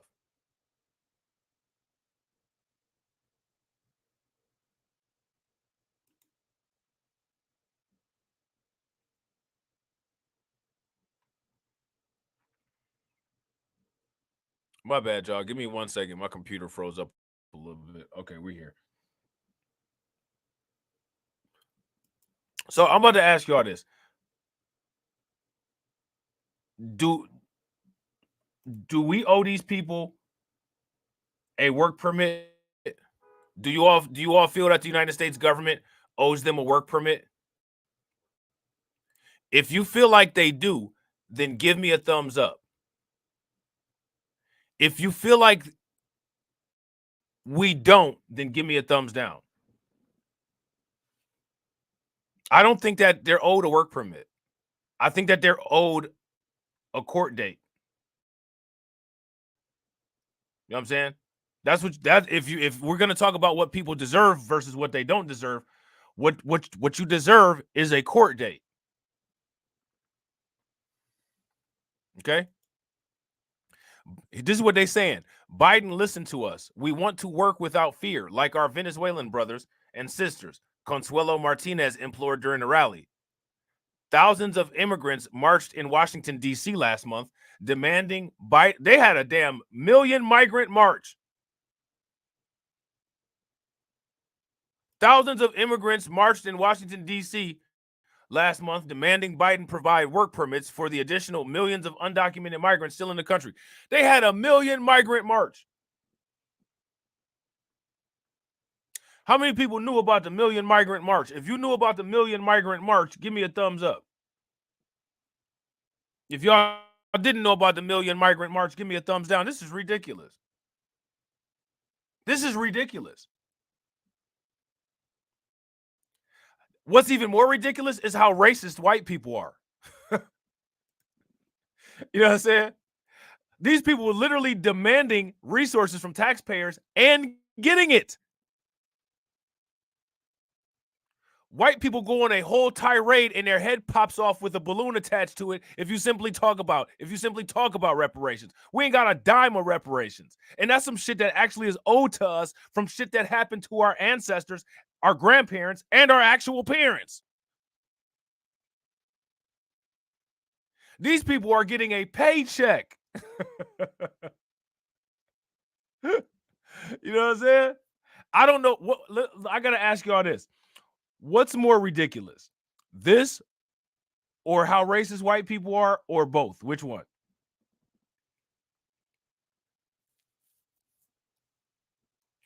I just couldn't live in no damn delusion like that. I just couldn't do it. I couldn't live in a delusion and then call myself the salt. Like, I couldn't do it. You know what I'm saying? Like, damn. Like, this is crazy. So it says all of these migrants come and they give them everything so easily. Look at this. You got this is the handout wars. This is handout to handout combat. What kind of shit is that? I want y'all. I've never seen anything like this. This is handout to handout combat. We're definitely going to talk about this in another video, because I actually have another article from the LA Times where they actually go deeper into this. And I wanted to get into it, but I hadn't had a chance yet. But I'm glad that we're talking about this now, because this is the perfect place to bring that in. Shout out to Sybil. What's good with it?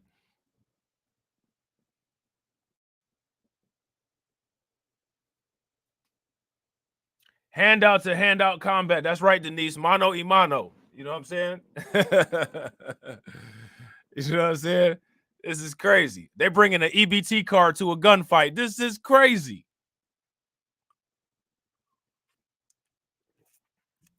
I'm a $150 you with this EBT card. Nah, B. Nah. You know what I'm saying?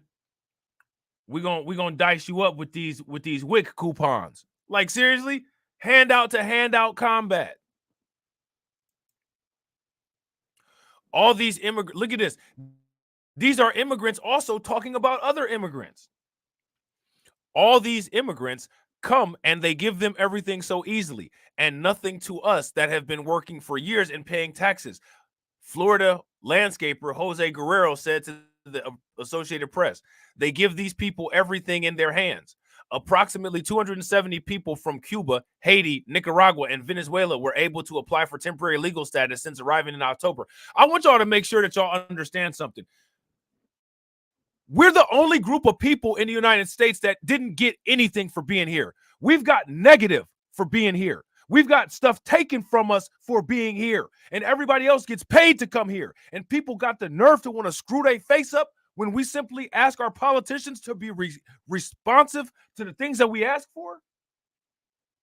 Man, I'm telling y'all, I'm trying to tell y'all. What I'm trying to tell y'all is what they need to thank everybody for is they need whatever God they pray to, they need to thank God that every black person is not me. That's what they need to thank God for. So it's Sunday, you know what I'm saying? Shout out to Sunday. Get your bread and your cranberry juice. Thank your Lord that everybody ain't me.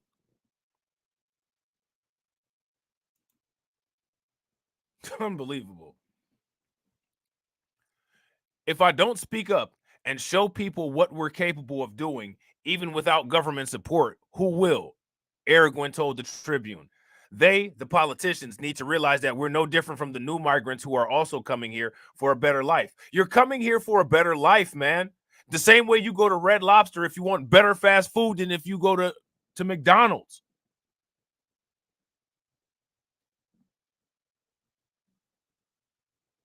We came here for hell, man.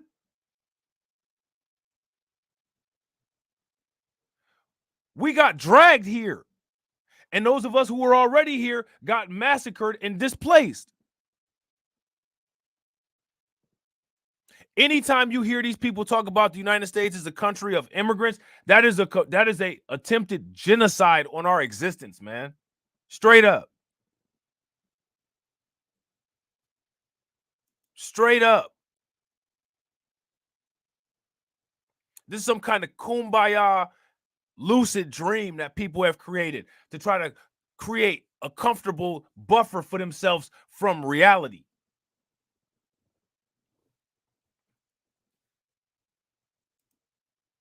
The only difference is that we have been here for decades and they have not acknowledged us, even though we pay millions of dollars in taxes. So what?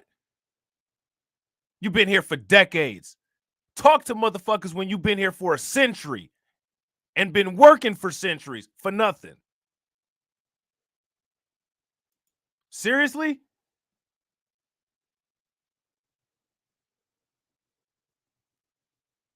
Sheesh. Chicago Tribune's report followed a recent story that found many Venezuelan migrants have instead been voluntarily returning to their home country rather than deal with winter in the Windy City. Duh. I mean, that just makes geographic sense. That just makes sense. Why would you come to the Midwest in the... Who does that? Do you know that people that live in the Midwest go to Florida during the wintertime? Like, I'm just saying, like, man, shouldn't nobody have to deal with, like, people just making extra stupid decisions?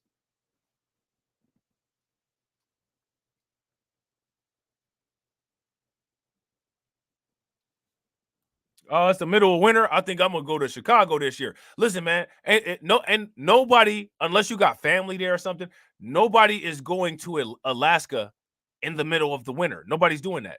You shouldn't get any special treatment because you want to take your ass to the Midwest, especially the northern bordering states of the Midwest in the winter.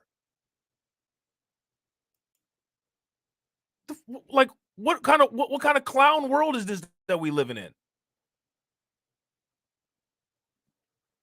Migrants in Chicago attack Biden for ignoring them. All of these people whose family built all of their wealth on theft. I was watching a video the other day from a dude that's a YouTuber that I watch from time to time. You know what I'm saying? A talented dude, you know what I'm saying, that's got some content. And he did a video, and that video was talking about Saks Fifth Avenue. And I didn't know that Saks Fifth Avenue, which I should have assumed, I didn't know that Saks Fifth Avenue was a business that was built off of slavery. Damn near every legacy business in the United States was built off of slavery. So now the people that own Saks Fifth Avenue, the people that have middle management Saks Fifth Avenue, they get to sit at home in their nice suburban homes and sit there and laugh at black people and say, stop asking for handouts. This is what I'm saying, man. People got to get on demon time. Some motherfuckers are always trying to ice skate uphill. You know what I'm saying? So, how many people heard about this? Not only have the amount of migrants in the United States surged in the last couple of days, it's not the only thing. The amount of migrant encampments has surged as well. You see, migrant encampment surge at border as asylum processes bottlenecks. Okay?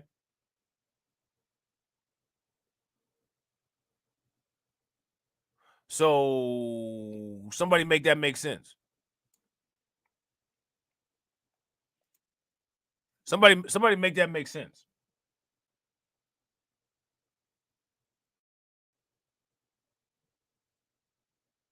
Does that make sense at all?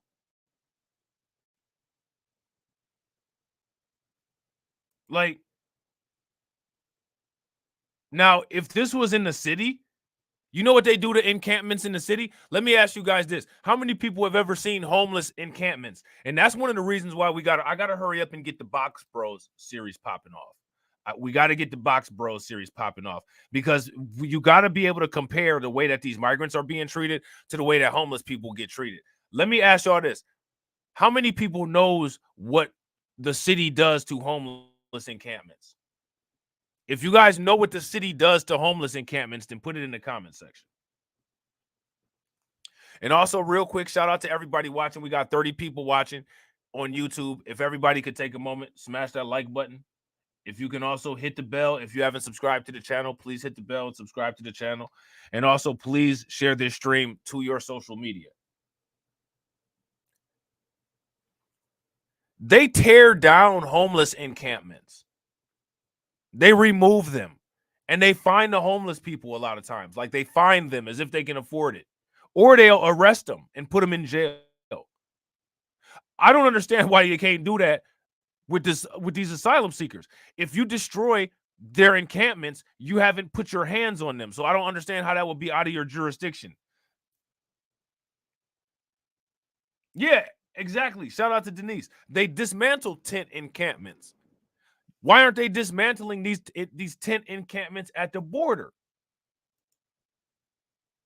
10 cities are popping up all along the borders from South America and as far away as Asia show up hoping to be granted asylum, but some are waiting days before being processed by U.S. officials. And this comes as Republican lawmakers insist on adding border security funding to the Biden administration's proposed foreign aid package to Ukraine and Israel. ABC's Maria Villarreal with the story. I mean, why is this allowed, man? Do y'all see this? It looks like a damn campsite out there.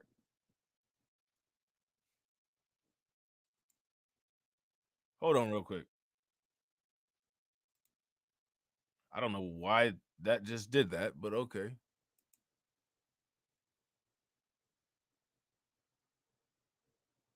Literally, the sign says, look, warning, no trespassing, restricted area, keep out, authorized personnel only. You know what it doesn't say on this? Trespassers will be prosecuted. Now, I want you guys to go somewhere in your city that you live in and look at a warning sign like that, and I guarantee you on that sign, not only will it say trespassers will be prosecuted, but it'll also say on there like the maximum sentence that you can get for what you're doing. Fines of up to $500. Jail time of up to 30 days.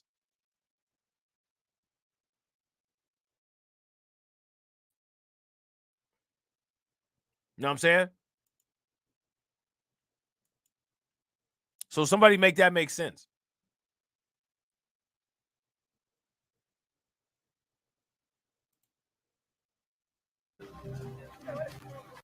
That is the official stadia point. Everything on this side of the land going towards the wall is public land. Everything on this side is private, including the road. It's hard to believe, but this is America, a place where a few bags of free blankets creates chaos. It's very hot today. At night, it can drop below freezing, and we have children sleeping outside. Some of them are sleeping in the dirt because we don't have enough resources to provide tents for everyone. This small piece of land near the border wall in Jacumba Hot Springs, California, is the latest landing site for migrants from all over the world. Todos son de Colombia. Ecuador aquí. There are people from China, Africa, Colombia, Turkey, India. The list is endless, and many are traveling with young children. Is this whole group from Russia? No. Вот эти вот люди, некоторые с Узбекистана, некоторые с России, с Чечни. Uzbekistan, Russia, and Chechnya? Chechnya. Every morning for the last 3 months, local resident Sam Schultz and a small band of volunteers cook up meals for more than 700 people, camping out in 3 locations around Jacumba. Everything you see here in terms of shelter has been supplied by the volunteers through our various organizations that have been supporting our efforts. Nearby Border Patrol processing facilities are overrun, and shelters in San Diego are full, leaving agents in the field with limited options, relying on nonprofits like Al Otro Lado and volunteers like Sam to step in. There we go. You guys hear what they're saying? Unsustainable. Unsustainable.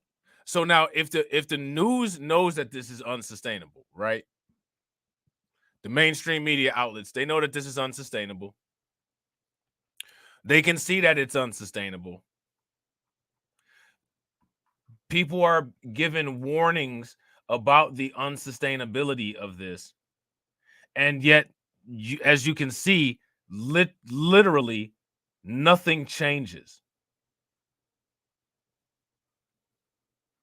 Literally nothing changes. Yeah, I gotta agree. If you guys agree with DSB, and shout out to y'all for throwing those no signs in the chat. Keep doing that every time you hear them either say or imply unsustainable. If you guys agree with DSB that this place is done, give me a thumbs up. If y'all disagree, then give me a thumbs down.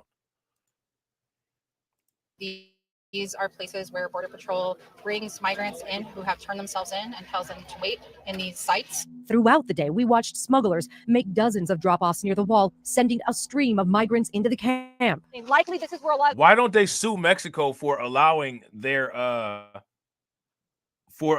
citizens of Mexico, the cartel, for allowing them to destroy the gate?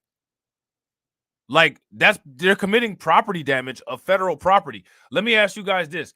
If you committed trespassing or property damage to federal property, what would happen to you? What would the United States government do to you for doing that?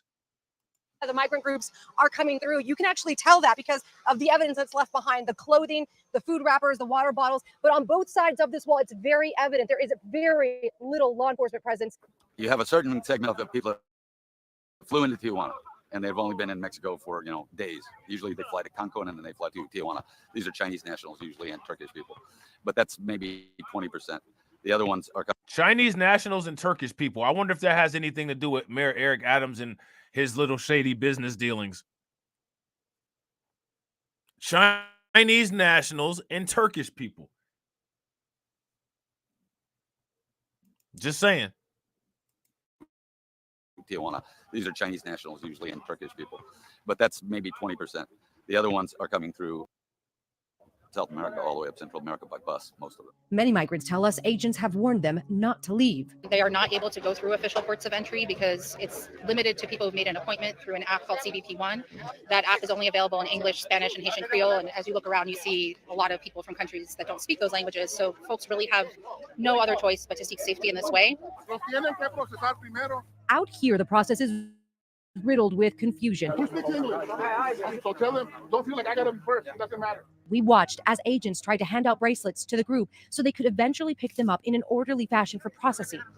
And I thought that I'm coming here for better life, or to be a human. They handing out bracelets like they at the club, like you done paid to be at, like you showed your ID and you can get drinks.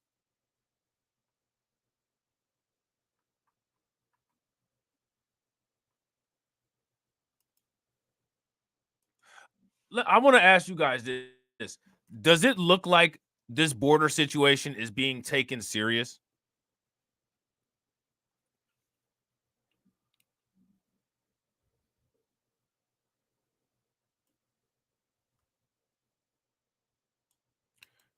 If you guys think that this border situation is being taken serious, then give me a thumbs up. If y'all don't think that the border situation is being taken serious, then give me a thumbs down.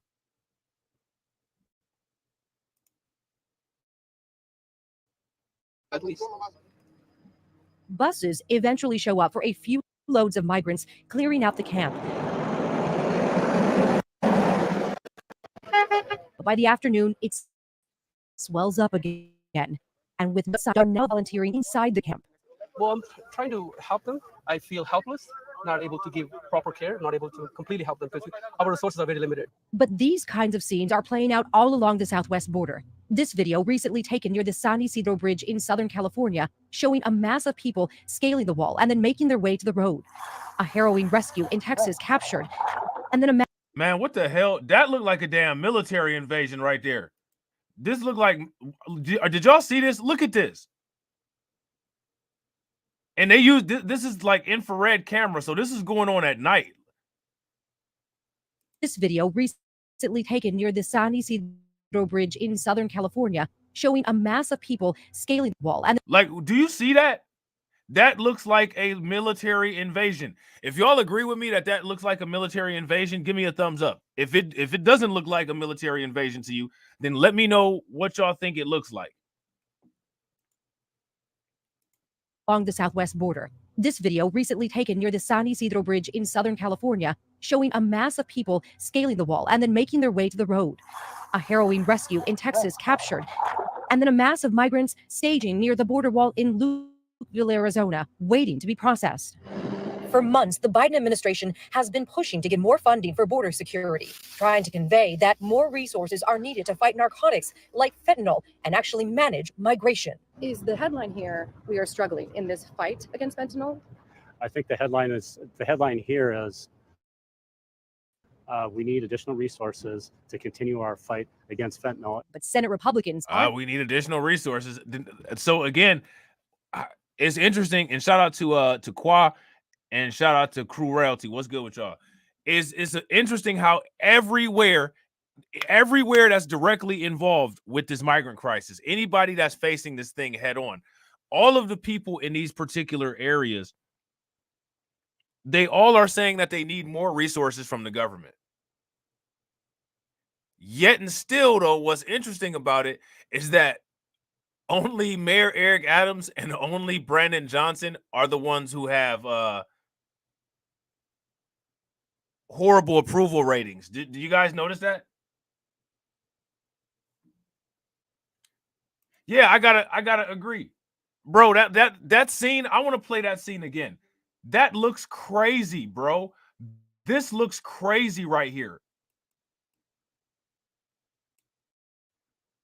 The southwest border. This video recently taken near the San Isidro Bridge in Southern California, showing a mass of people scaling the wall and then making their way to the— Bro, look at all these people running to, like, this is literal, like, when, like, this is what I used to imagine in my head when the Taco Bell commercial was like, make a run for the border. Like, they actually out here doing it.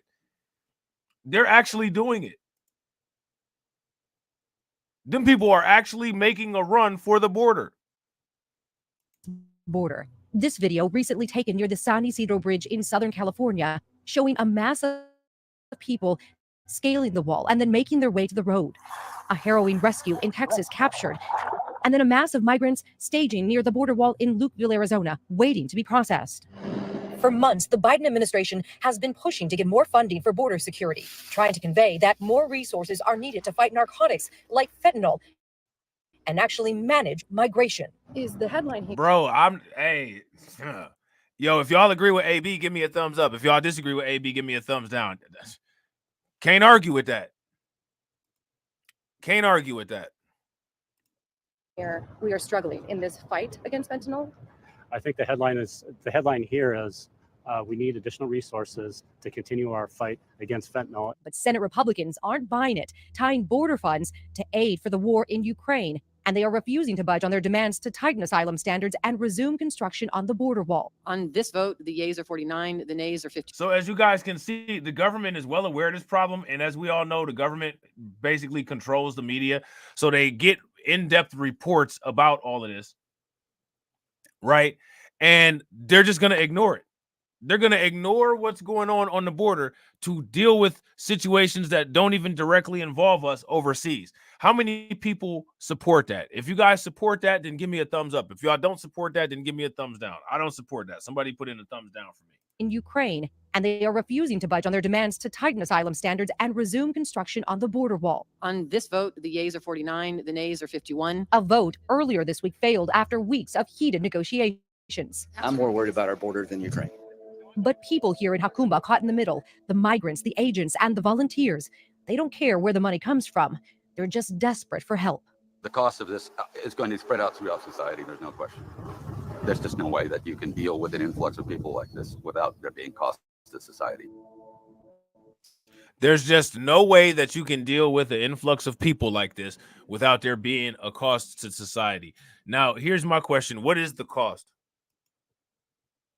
What is this going to cost society? What is this going to cost you and I? What is this going to cost people? Because he's right. It is going to cost. Our thanks to Maria. All right, so there's that. All right. So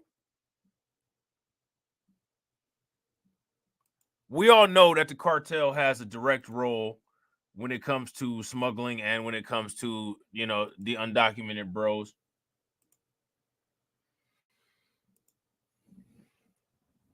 Now, Ron DeSantis says that he has a plan to engage Mexican cartel terrorist organizations.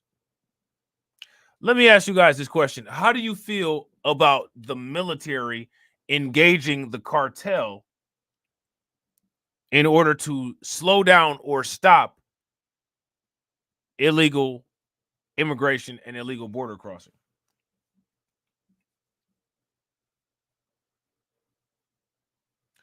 I don't have a problem with it.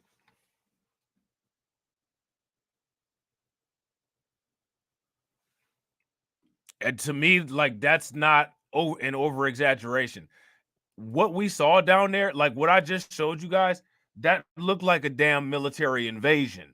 And if it looks like a military invasion, then you probably need a military to deal with it.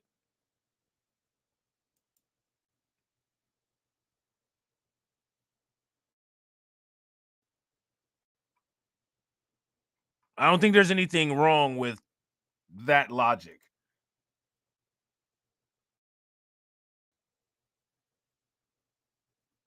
You know what I'm saying? So that's what DeSantis claims that he's going to do. Ron DeSantis lays out plan to engage Mexican cartel terrorist organizations as Casey dings Haley, because I guess Ron DeSantis and Nikki Haley got into a heated discussion or a heated debate at that RNC national debate, that third debate that they just recently had.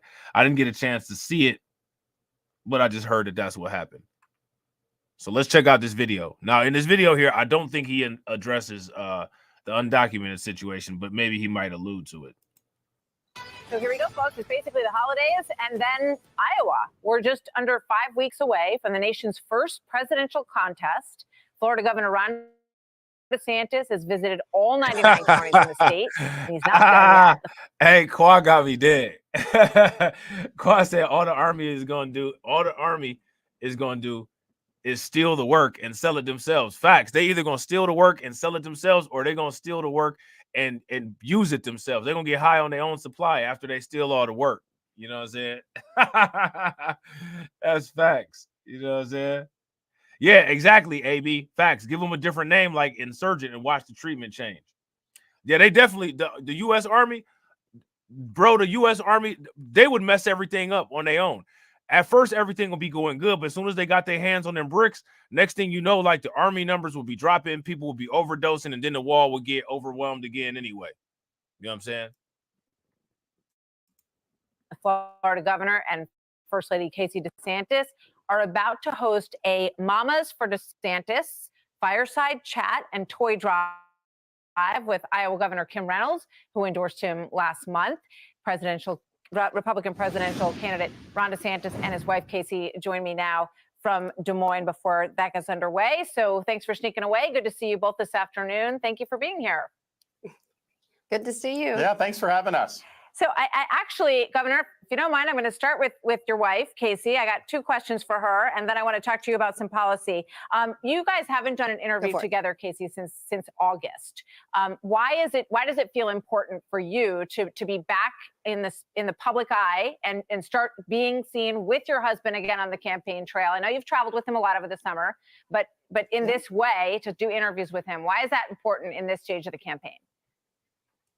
Yeah, Martha, I have a really unique perspective on the governor because I've been able to see him in front of the cameras, but also at home as the dad of a 7, 5, and a 3-year-old. I've seen him fight a lot of battles, whether it's fighting Fauci or fighting the teachers' unions.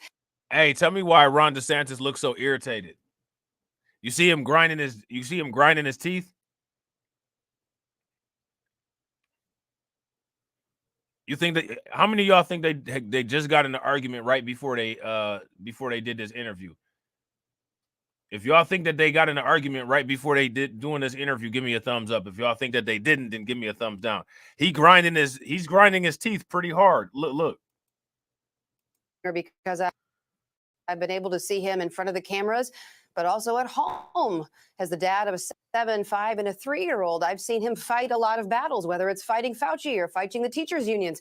And I've seen him conduct himself with grace and with strength and courage and never back down. And when you come from my perspective of seeing this, I feel it incumbent upon myself to get out to talk about him. It is not about us. It is about what we can do for the country. And when you see someone who I would consider my hero, I want to get out there and sing his praises. And I want the people of Iowa, New Hampshire, and beyond to know this is the guy that we need at this moment in our nation's history. So Nikki Haley, we look at the polls. She's been giving the governor a bit of a contest for second place in Iowa and in New Hampshire now. So do you think, Casey, that you're here for this Mama's event. Do you think that she is resonating with women, and particularly on the abortion issue where she has a more moderate approach than the governor? Just your thought as a first lady, and then I'm going to ask the governor. Sure. I think what you saw in the debate performance is she is not somebody who stands up for the rights of parents and the innocence of our children. And you saw that in very defining moments when we are talking about these surgeries on minors, these mutilations. She's in favor of that. The governor has stand strong against that, signed legislation. And so when I've gone around the state of Iowa, I think it's weird that she calls him the governor. Like, she don't call him Ron, or, you know what I'm saying? Like, she doesn't say my husband. Don't you guys think that that's kind of weird? Like, it's really weird that his wife is calling him the governor.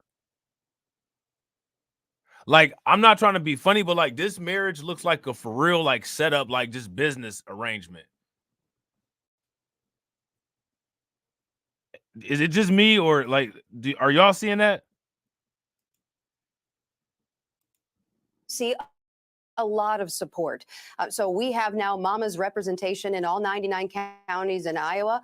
And they are engaged to get out because they know there is only one person in this race, Republican, Democrat, Independent, who's going to stand up for the innocence of our kids, protect parents' rights, and that is Ron DeSantis. And so we see a lot of momentum, of course, with Governor Reynolds coming out and supporting Bob Vander Plaats and people across the board. So I think it's going to be pretty exciting. And also, Martha, I'd tell you this.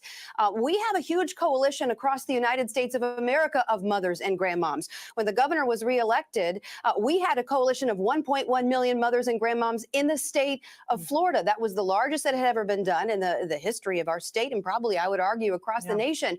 We're asking all of these moms and grandmoms to come from wherever it might be, North Carolina, South Carolina, and to descend upon the state of Iowa to be a part of the caucus, because you do not have to be a resident of Iowa to be able to participate in the caucus. So moms and grandmoms are going to be able to come and be a part and to let their voice be heard in support of Ron DeSantis. All right. Governor, I want to ask you, obviously this week we've seen unbelievable chaos at the border. We've record numbers. I think it's very fair. Okay, cool. Yeah, so now they about to get into the border talk right now. They're about to get into the border talk right now. So that's what's up. You know what I'm saying? And real quick, shout out to everybody that's watching. We got 33 people watching on YouTube. If everybody could take a moment, smash the like button. Also, if you guys haven't hit the bell, please take a moment, hit the bell, and share the stream to your social media. And also, do not forget to make sure that you are subscribed to the backup channels. To say that there is, that the situation is out of hand. Here's what you said at the debate the other night, which, by the way, the Washington Post poll said that you won that debate. Here you are on that issue. Watch. I am going to declare it a national emergency. I'm not going to send troops to Ukraine, but I am going to send them to our southern border. When these drug pushers are bringing fentanyl across the border, that's going to be the last thing they do. We're going to use force, and we're going to leave them stone cold dead. All right, so I want to show you a video. This is Bill Melugin shot this at the border.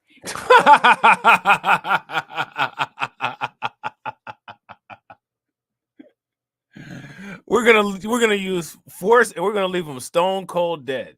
That's what Ron DeSantis said. That I feel the exact same way about anti-black racists, Ron. You know what I'm saying? You guys know I always say that. Some people say they like their racists up front. I say I like mine in a pine box, 6 feet deep.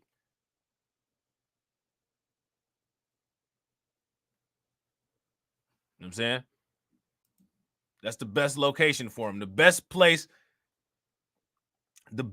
for a KKK meeting is under a garden.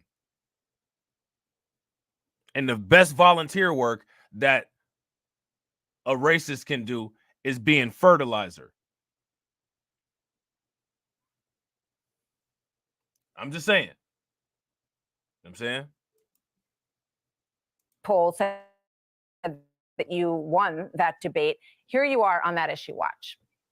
I am going to declare it a national emergency. I'm not going to send troops to Ukraine, but I am going to send them to our southern border. When these drug pushers are bringing fentanyl across the border, hey, that's going to be. Hey, shout out to Win Lose a Rug. Win Lose a Rug said he looked more alive there than he did sitting next to his wife. Sometimes they'll take the spirit out of you. You know what I'm saying? Especially in those long-term relationships, after they just beat you down and beat you down and beat you down. Ron DeSantis probably downtrodden and beat down from years of dealing with that modern talking ass wife that he has. Because that's one thing that I noticed, like right off the rip. She always had to answer, and she never shut the hell up. You know what I'm saying? So that probably took a toll on him. So when he can get away from that and actually like go off like how he did just there, probably feels good to him. You know what I'm saying? If you're an individual that's not red pill. You know what I'm saying? If you're an individual that does put up with a lot of the inconveniences of a relationship, a modern relationship, you can sympathize with that. If you guys agree, give me a thumbs up. If y'all disagree, give me a thumbs down. Be the last thing they do. We're going to use force, and we're going to leave them stone cold dead. All right, so I want to show you a video. This is Bill Melugin shot this at the border, and it shows a man basically smuggling people through the fence, and then he shows his face at the end of it. So the Mexico side is on the far side where these people are climbing over, and you can see this guy. He's got his phone in his hand. He's got a nice black. Hey, that's a fact. That's a big fact. Shout out to Win Loser Rug. Win Loser Rug said he got them Twitter talking points and that pent up anger. Yo, let me ask y'all this: do Ron DeSantis have incel energy? If y'all think that Ron DeSantis has incel energy, throw them thumbs up. If y'all think that he don't, then put them thumbs down. Down jacket on, and at the very end of this, you're going to see him come into frame, and he shrugs his shoulders, basically looking at America, and says, "You know, see ya." Man, they are so outraged by that guy. They are so outraged. That dude has offended and has exposed the fragility of America. Would you guys agree? Man, he really touched the soul of those people, man. He really touched their nerves, man. Shout out to him for upsetting them like that. Man, they are mad about that. They are focused on the fact that homeboy trolled them like that. Shout out to him for that, man. Can we get a round of applause for him for doing that?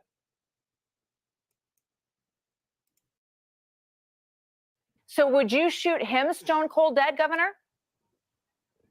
So we're going to declare the drug cartels to be foreign terrorist organizations. And when our forces are... Notice how he's not answering the question. She pulling his card, too. Would you shoot him dead, Governor? And then he just don't even answer that. These people ruthless, man. These people are ruthless. People are climbing over, and you can see this guy. He's got his phone in his hand. He's got a nice black down jacket on, and at the very end of this, you're going to see him come into frame, and he shrugs his shoulders, basically looking at America, and says, "You know, see ya." So would you shoot him stone cold dead, Governor? Man.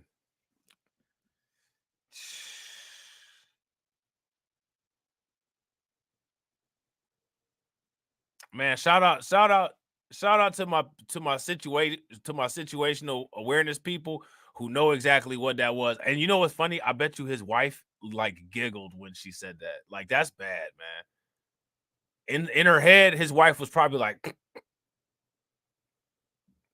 damn. So we're going to declare the drug cartels to be foreign terrorist organizations. And when our forces or assets positively identify somebody as working with the cartels, then they would be somebody that we would be able to engage. But I've actually been down in parts of the border. Now, most of the border is wide open, of course, but the parts where there is a fence, the cartels will just cut right through it. I mean, it's honestly we have a photo of pathetic that. this We is have a going photo on. of it. It absolutely just literally they took some kind of electric saw through that metal. So we're looking at And that right now. part of the thing with that, Martha, is Biden does not let our people be there to stop it. He has the border people off the wall, off the fence, and so this is happening. So we're going to have all kinds of assets from drones. We're going to have intelligence, and I can tell you this. Once you start showing that you're serious about this, you are going to see a change in behavior. If you saw They're video, poisoning our people. I'm sorry, I just have 2 minutes. So if you saw a video of that man cutting that fence down and helping people across, would you authorize our special forces to shoot him? Hey, man. Hey, this news anchor right here, she ain't gonna be on Fox very long. She's going to be looking for a new job by the end of next year. Y'all agree? If y'all agree, give me a thumbs up. If y'all disagree, give me a thumbs down. Homegirl about to be unemployed by the end of this year. She ain't getting her contract renewed.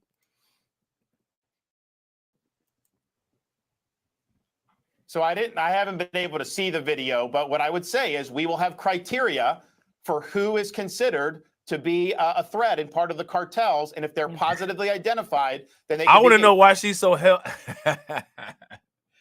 why is she so hell bent on who he will shoot versus who he won't? Y'all, are y'all paying attention to that?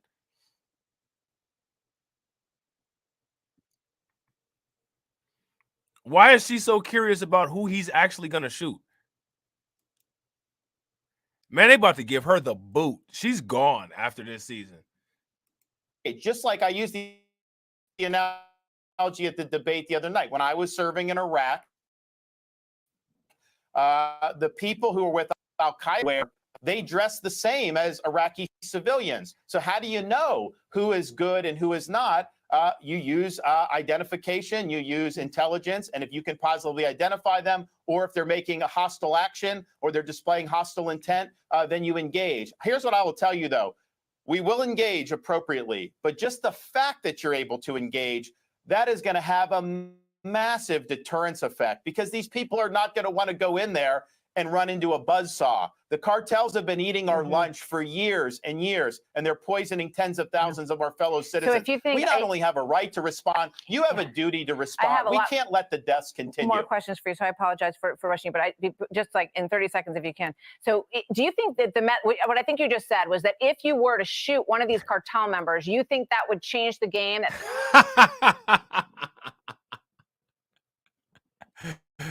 Oh, man, she's toast. She done. It's a wrap.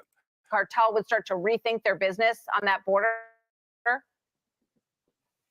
They'd have no choice but to. I mean, I think it would be very difficult to get people to want to do that. You know, there will be people, you showed the video. When I was down there, there were these cartel scouts. Everyone knew they were working for the cartels. They'd hang out, then they'd direct people around the edge of where the wall is. And it's almost like it's a big joke. That is going to change on January 20th, 2025. He's shrugging his shoulders and going, see ya, at the border. Governor, lots more to ask you about the polling and Iowa, so I hope we get another chance to do that very soon. Casey DeSantis, thank you for being with us. Governor DeSantis, thank you both. Good to have you. Yeah, she out of there. That's hilarious. So now here it says, prior to a Mamas for DeSantis event in Iowa, Florida First Family, Ron and Casey DeSantis, joined Fox News for a joint interview, with the governor doubling down on his plans to institute a militaristic response plan to blunt cartel smuggling, and the first lady responding to Nikki Haley's debate spat with her husband. Now, here goes the thing, right? When it comes to this, I don't disagree with what Ron DeSantis said about how the border should be handled. If Ron DeSantis is actually serious about it, which he's not, and Ron DeSantis is not going to target the cartel, Ron DeSantis is going to target the black immigrants, because Ron DeSantis will then say, well, you know, woke immigrants come to the wall to die. But if Ron DeSantis was an individual with integrity who was not a confirmed anti-black racist, I would agree with what he's saying. So I want to make that clear. I agree with what he's saying, but we know that he's going to do something very different than what he's saying, and that what he's going to do is going to be overly emphasized on black migrants, because Florida is the state where black people go to die. And if Ron DeSantis is able to get military presence at that wall, well, then the border wall is where black people will go to die. His politics will expand from the state level to the federal. Would you guys agree? If you guys agree with that, give me a thumbs up. If y'all disagree, give me a thumbs down. Now, speaking of Ron DeSantis, there was supposed to be some type of nursing conference in Florida, if I'm not mistaken. And because they felt that, you know, Ron DeSantis has openly put hits out on black people, they canceled it and they put it somewhere else. You know what I'm saying? Which I think that they should. I don't really think that black people should be doing business in Florida all like that, unless you have to, especially from a governor that has literally said, this is where you go to die. Because we all know that woke means black, and it doesn't matter what they say. We know what it means. So he's basically giving an open invitation for his law enforcement, which also includes the irregular forces, right? The irregular law enforcement of WS, which is people like Peyton Gendron, people like, you know, Kyle Rittenhouse, you know what I'm saying? people like what was that dude's name? Zimmerman. People like them, right? Those are the volunteer law enforcement for the irregular forces. You know what I'm saying? Man, real quick, I just want y'all, I gotta go away from this for a second. Do y'all know that they are still like just following and stalking TJ Holmes? And what was that old girl? What's old girl named Amy Roebuck? I just got an email and I'm looking at it and it's like, oh, they were dirty dancing, handsy all over each other. I'm pretty sure they've been doing that for quite some time now. It's crazy the clear agenda on that shit with Amy Roebuck and TJ Holmes. You know what I'm saying? It's wild. It's wild. Shit's crazy to me. I might actually do a video on that shit. But anyway, I'm going to declare the border a national emergency. DeSantis told the story on Friday. Now, here goes my question for you guys. Why hasn't the border been declared a national emergency?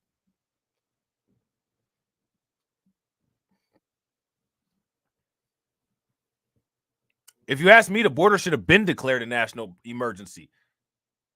The situation has been emergent at the border. The politicians who currently have the ability to activate emergency controls, they clearly don't see it as an emergency right now.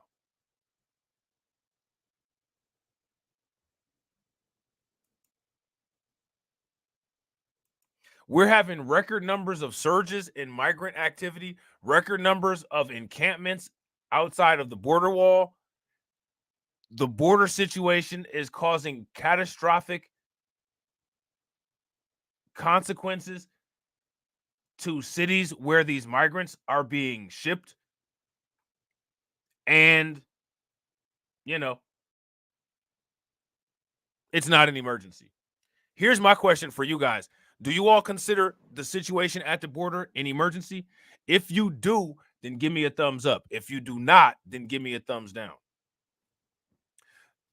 I'm not going to send troops to Ukraine, but I'm going to send them to our southern border when these drug pushers are bringing fentanyl across. That's going to be the last thing they do, he said, reiterating how those who violently disobey the law will end up stone cold dead. DeSantis expressed outrage at the description of a video taken by Fox correspondent Bill Melgen of a human smuggler mugging for the camera as he ushered purported illegal immigrants through what appeared to be a mechanically sawed gap in the Trump-constructed border wall. Okay. The man clad in black and wearing a mask gave a shrug that the anchor Martha McCullum described essentially as a nonverbal see ya. DeSantis said if elected, he would declare drug cartels foreign terrorist organizations, and that if federal assets positively identify someone who is working with the cartel, they would be able to engage with the individual. I don't see an issue with that.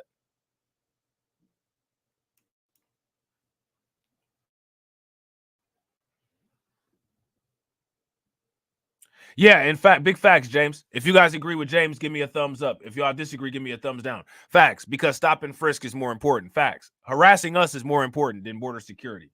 And I got to also agree with Travis. Shout out to Travis. Travis says because they want it to be this way. No emergency. Facts. Super facts. You know what I'm saying?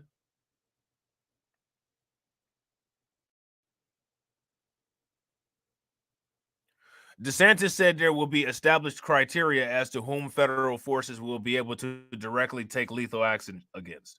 All right. So basically, this article here is basically just a transcript of what we watched. And let me see. We can actually watch some of these clips from the debate. Actually, nah, let's not. We can look at that in another context. All right. So yeah, I honestly, it's not very much that I agree with Ron DeSantis on.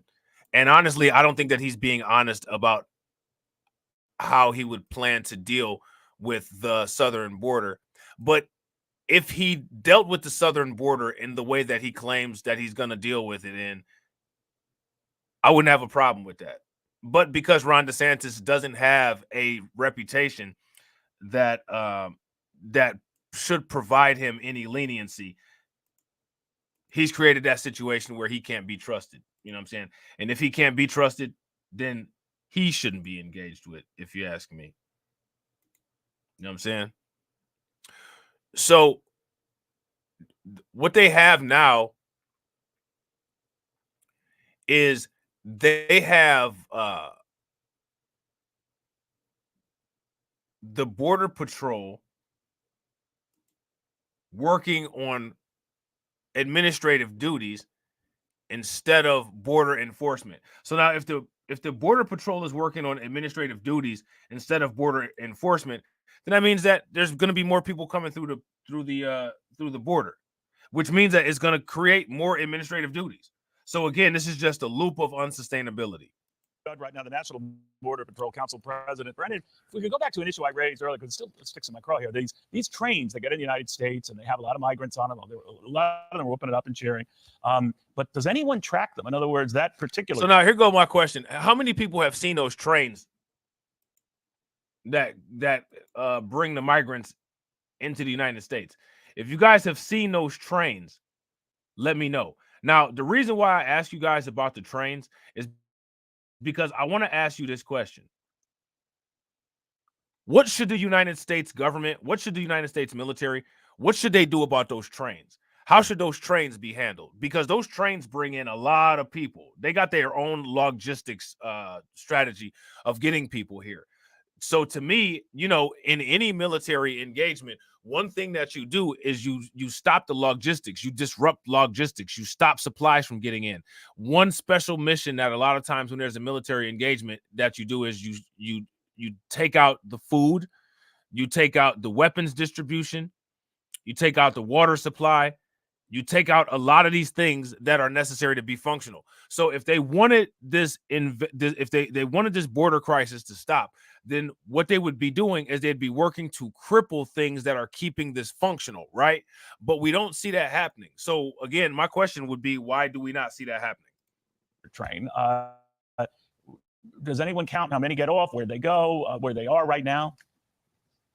So because they unload in Mexico, no, there's no government officials in Mexico counting how many people. We do have intelligence officers that are trying to do the best that they can to keep track of how many people, but there's no way to know specifically how many people are coming to our borders. They're going to disembark that train in Mexico. The cartels will then grab them. They will then disperse them across our entire southwest border, and then they will cross where the cartels want them to cross. All of this is dictated by organized crime, and organized crime is very good at generating a profit, at getting these people where they need to go in order to be able to cross and be able to make it into the United States. And some of them get there and get a train to do it. And San Diego comes to mind. I guess what confuses me, though, with this whole process is the view we get is that it's getting better, that the numbers are getting more stable. But I look at the numbers, it appears just the opposite. Neil, that is as far from the truth as anything. These numbers are astronomical. We're apprehending more than seven times what we should be at any given day. So I want you guys to make sure that you caught that. They're apprehending more than 7 times their workload, and the people just keep coming. They keep coming. They're not going anywhere. They just keep coming. Yesterday is the first day in my 26-year time of being with the National Border Patrol Council that I didn't see one gotaway recorded by the Border Patrol. And that's simply because we don't have the resources in the field to detect these people. We're constantly stuck in processing. We're doing administrative duties rather than enforcement duties. So yesterday we didn't even record one gotaway, which should be concerning to everybody. When you look at the numbers, we are way above anywhere where we should be. But the problem is that this administration, because they continue to ignore it, they're setting a new norm. Our norm should be 1,000 apprehensions a day. We're at 7,000 apprehensions, and that's what the new norm has now. Yep. Shout out to AB Promotions. Yeah. It's remember we talked about that. It's always the same train footage. Where's the new footage? Where's the new footage of the trains?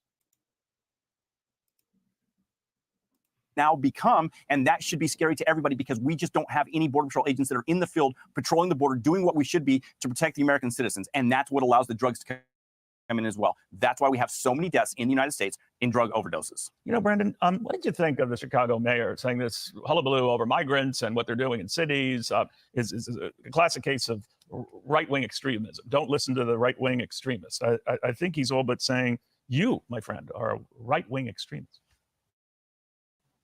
You know, it makes me sick to hear this rhetoric. If Mayor Johnson truly cared about people, he would enforce the rule of law. He would go to this administration, and he has a large voice in the Democratic Party. He would tell this administration what they need to do is they need to start enforcing the laws on the border. They need to stop allowing people to come into the United States and get released into the United States. That is a decision by this administration. If they wanted to, they could hold people in custody. They could re-implement policies and programs that don't allow people to be released into the United States. That's the magnet that draws people. See, and I've said the same thing. I've said the same thing. If you guys go and watch all of the undocumented bros, and on this channel here, the only videos that you guys probably will see, I left the undocumented bros videos public. You're still able to view all the other videos, though. All the other content is still available. You just have to watch it through the playlist. But I left the undocumented bros videos public because, you know, they're the same type of content as this. But if you go back and watch all of the undocumented bros videos across all of my channels, you'll see I've been saying the same thing. You know what I'm saying? Shout out to New York State of Mind. New York State of Mind says, question to you, Rob. Do you think the U.S. is enabling the cartels and these countries sending these migrants off, eventually going economic strengthen them and eventually blow up in our faces? I do believe that is happening. That's my personal belief, my personal opinion, based on the evidence that and different things that I've seen. But I do believe that that's taking place. You know what I'm saying? And we're definitely going to dive more deep into that as this series continues. That's why cartels are so effective. They can go throughout the world, advertise their services, tell people that all they have to do is violate our laws, and they're still going to be released into the United States. And that's what Mayor Johnson refuses to recognize. If he would do that, this problem would go away. But we just don't have anybody from the Democrat Party that are in these cities or in the White House that wants to do what's right by the American people. And by the way, save migrants' lives as well. I don't see the Mexicans doing much to alleviate this for us. The Mexican president, when he was with Joe Biden last month, was more or less saying, thank you for not building a wall. We'll work with the United States on this. We celebrate all the Mexicans who've come to the United States, didn't discern whether they got here legally or not. So does Mexico just talk a good game and just let us figure this out, or doesn't care whether we figure it out? The Mexican government has no incentive to stop what's going on. When you look at the amount of money that is going into that country from all of these people, they have to spend money as they're making their journey up.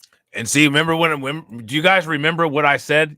I said that yesterday. I kept asking the question, what percentage of the Mexican GDP does the cartel make? And I'm going to ask that question today. And people, make sure that you put it in the comment section. If you get to this point on the replay, drop it with the timestamp. You can look this up on Google. What percentage of the Mexican GDP does the cartel make? So now, if the cartel has a business that's booming, there's such a big chunk of the GDP of the country of Mexico. You have to ask yourself, is it realistic for the government to intervene on what they're doing? And I'm going to ask you guys that. Do you all feel that it's practical for the government to intervene on that? Through Mexico. Then on top of that, when you look at the money that the criminal cartels are making off of the trafficking of these individuals, that money is going right back into the Mexican economy. When you look at the billions of dollars that these cartels are generating, that money is going back into the Mexican economy. The government of Mexico has no incentive to stop this. The only reason that President Trump was successful in getting the Mexican government to actually be true border security partners is because he's threatened tariffs that were greater than the amount of money that the cartels were able to generate and bring into the economy. But as long as those cartels are generating that money, and as long as we do not take action against the Mexican government for not stopping any of the crime that is taking place, the cartels are going to continue to rule. That money is going to continue to go into the economy, into the Mexican economy, and the Mexican government is going to continue to allow it to happen. So now here goes my question. Why is it then that Iran and, Turkey and, Russia, why are those countries getting more sanctions put on them than Mexico is getting put on it? When is the last time Mexico has gotten sanctioned at all? And my question for you guys is, do you all feel that the Mexican government should be sanctioned as a result of their complicence with the illegal border breaches. Let me know what you guys think. Brandon, it's amazing. We keep running around the same issue. Brandon Judd, the National Border Patrol Council president. Good seeing you again, my friend. Thank you. All right, so there's that. So lots to think about. A lot of stuff to think about. We will definitely be back with more content about this situation, all right? I want to shout out everybody who has been here and watched this live stream all the way through to the end. If you haven't hit the like button yet, make sure that y'all do that. If y'all haven't shared the stream to your social media, make sure that y'all do that. If you haven't subscribed to the channel, make sure that you do that. Also, ladies and gentlemen, we got Reacts coming up at 3:30 p.m. today, so make sure that you guys check out Reacts. It's going to be a great stream, all right? And I might have some more streams throughout the day and throughout the night. We'll see. I got a lot of stuff that I want to try to get out, you know what I'm saying, so I can get stuff together for next week for y'all. So, as always, ladies and gentlemen,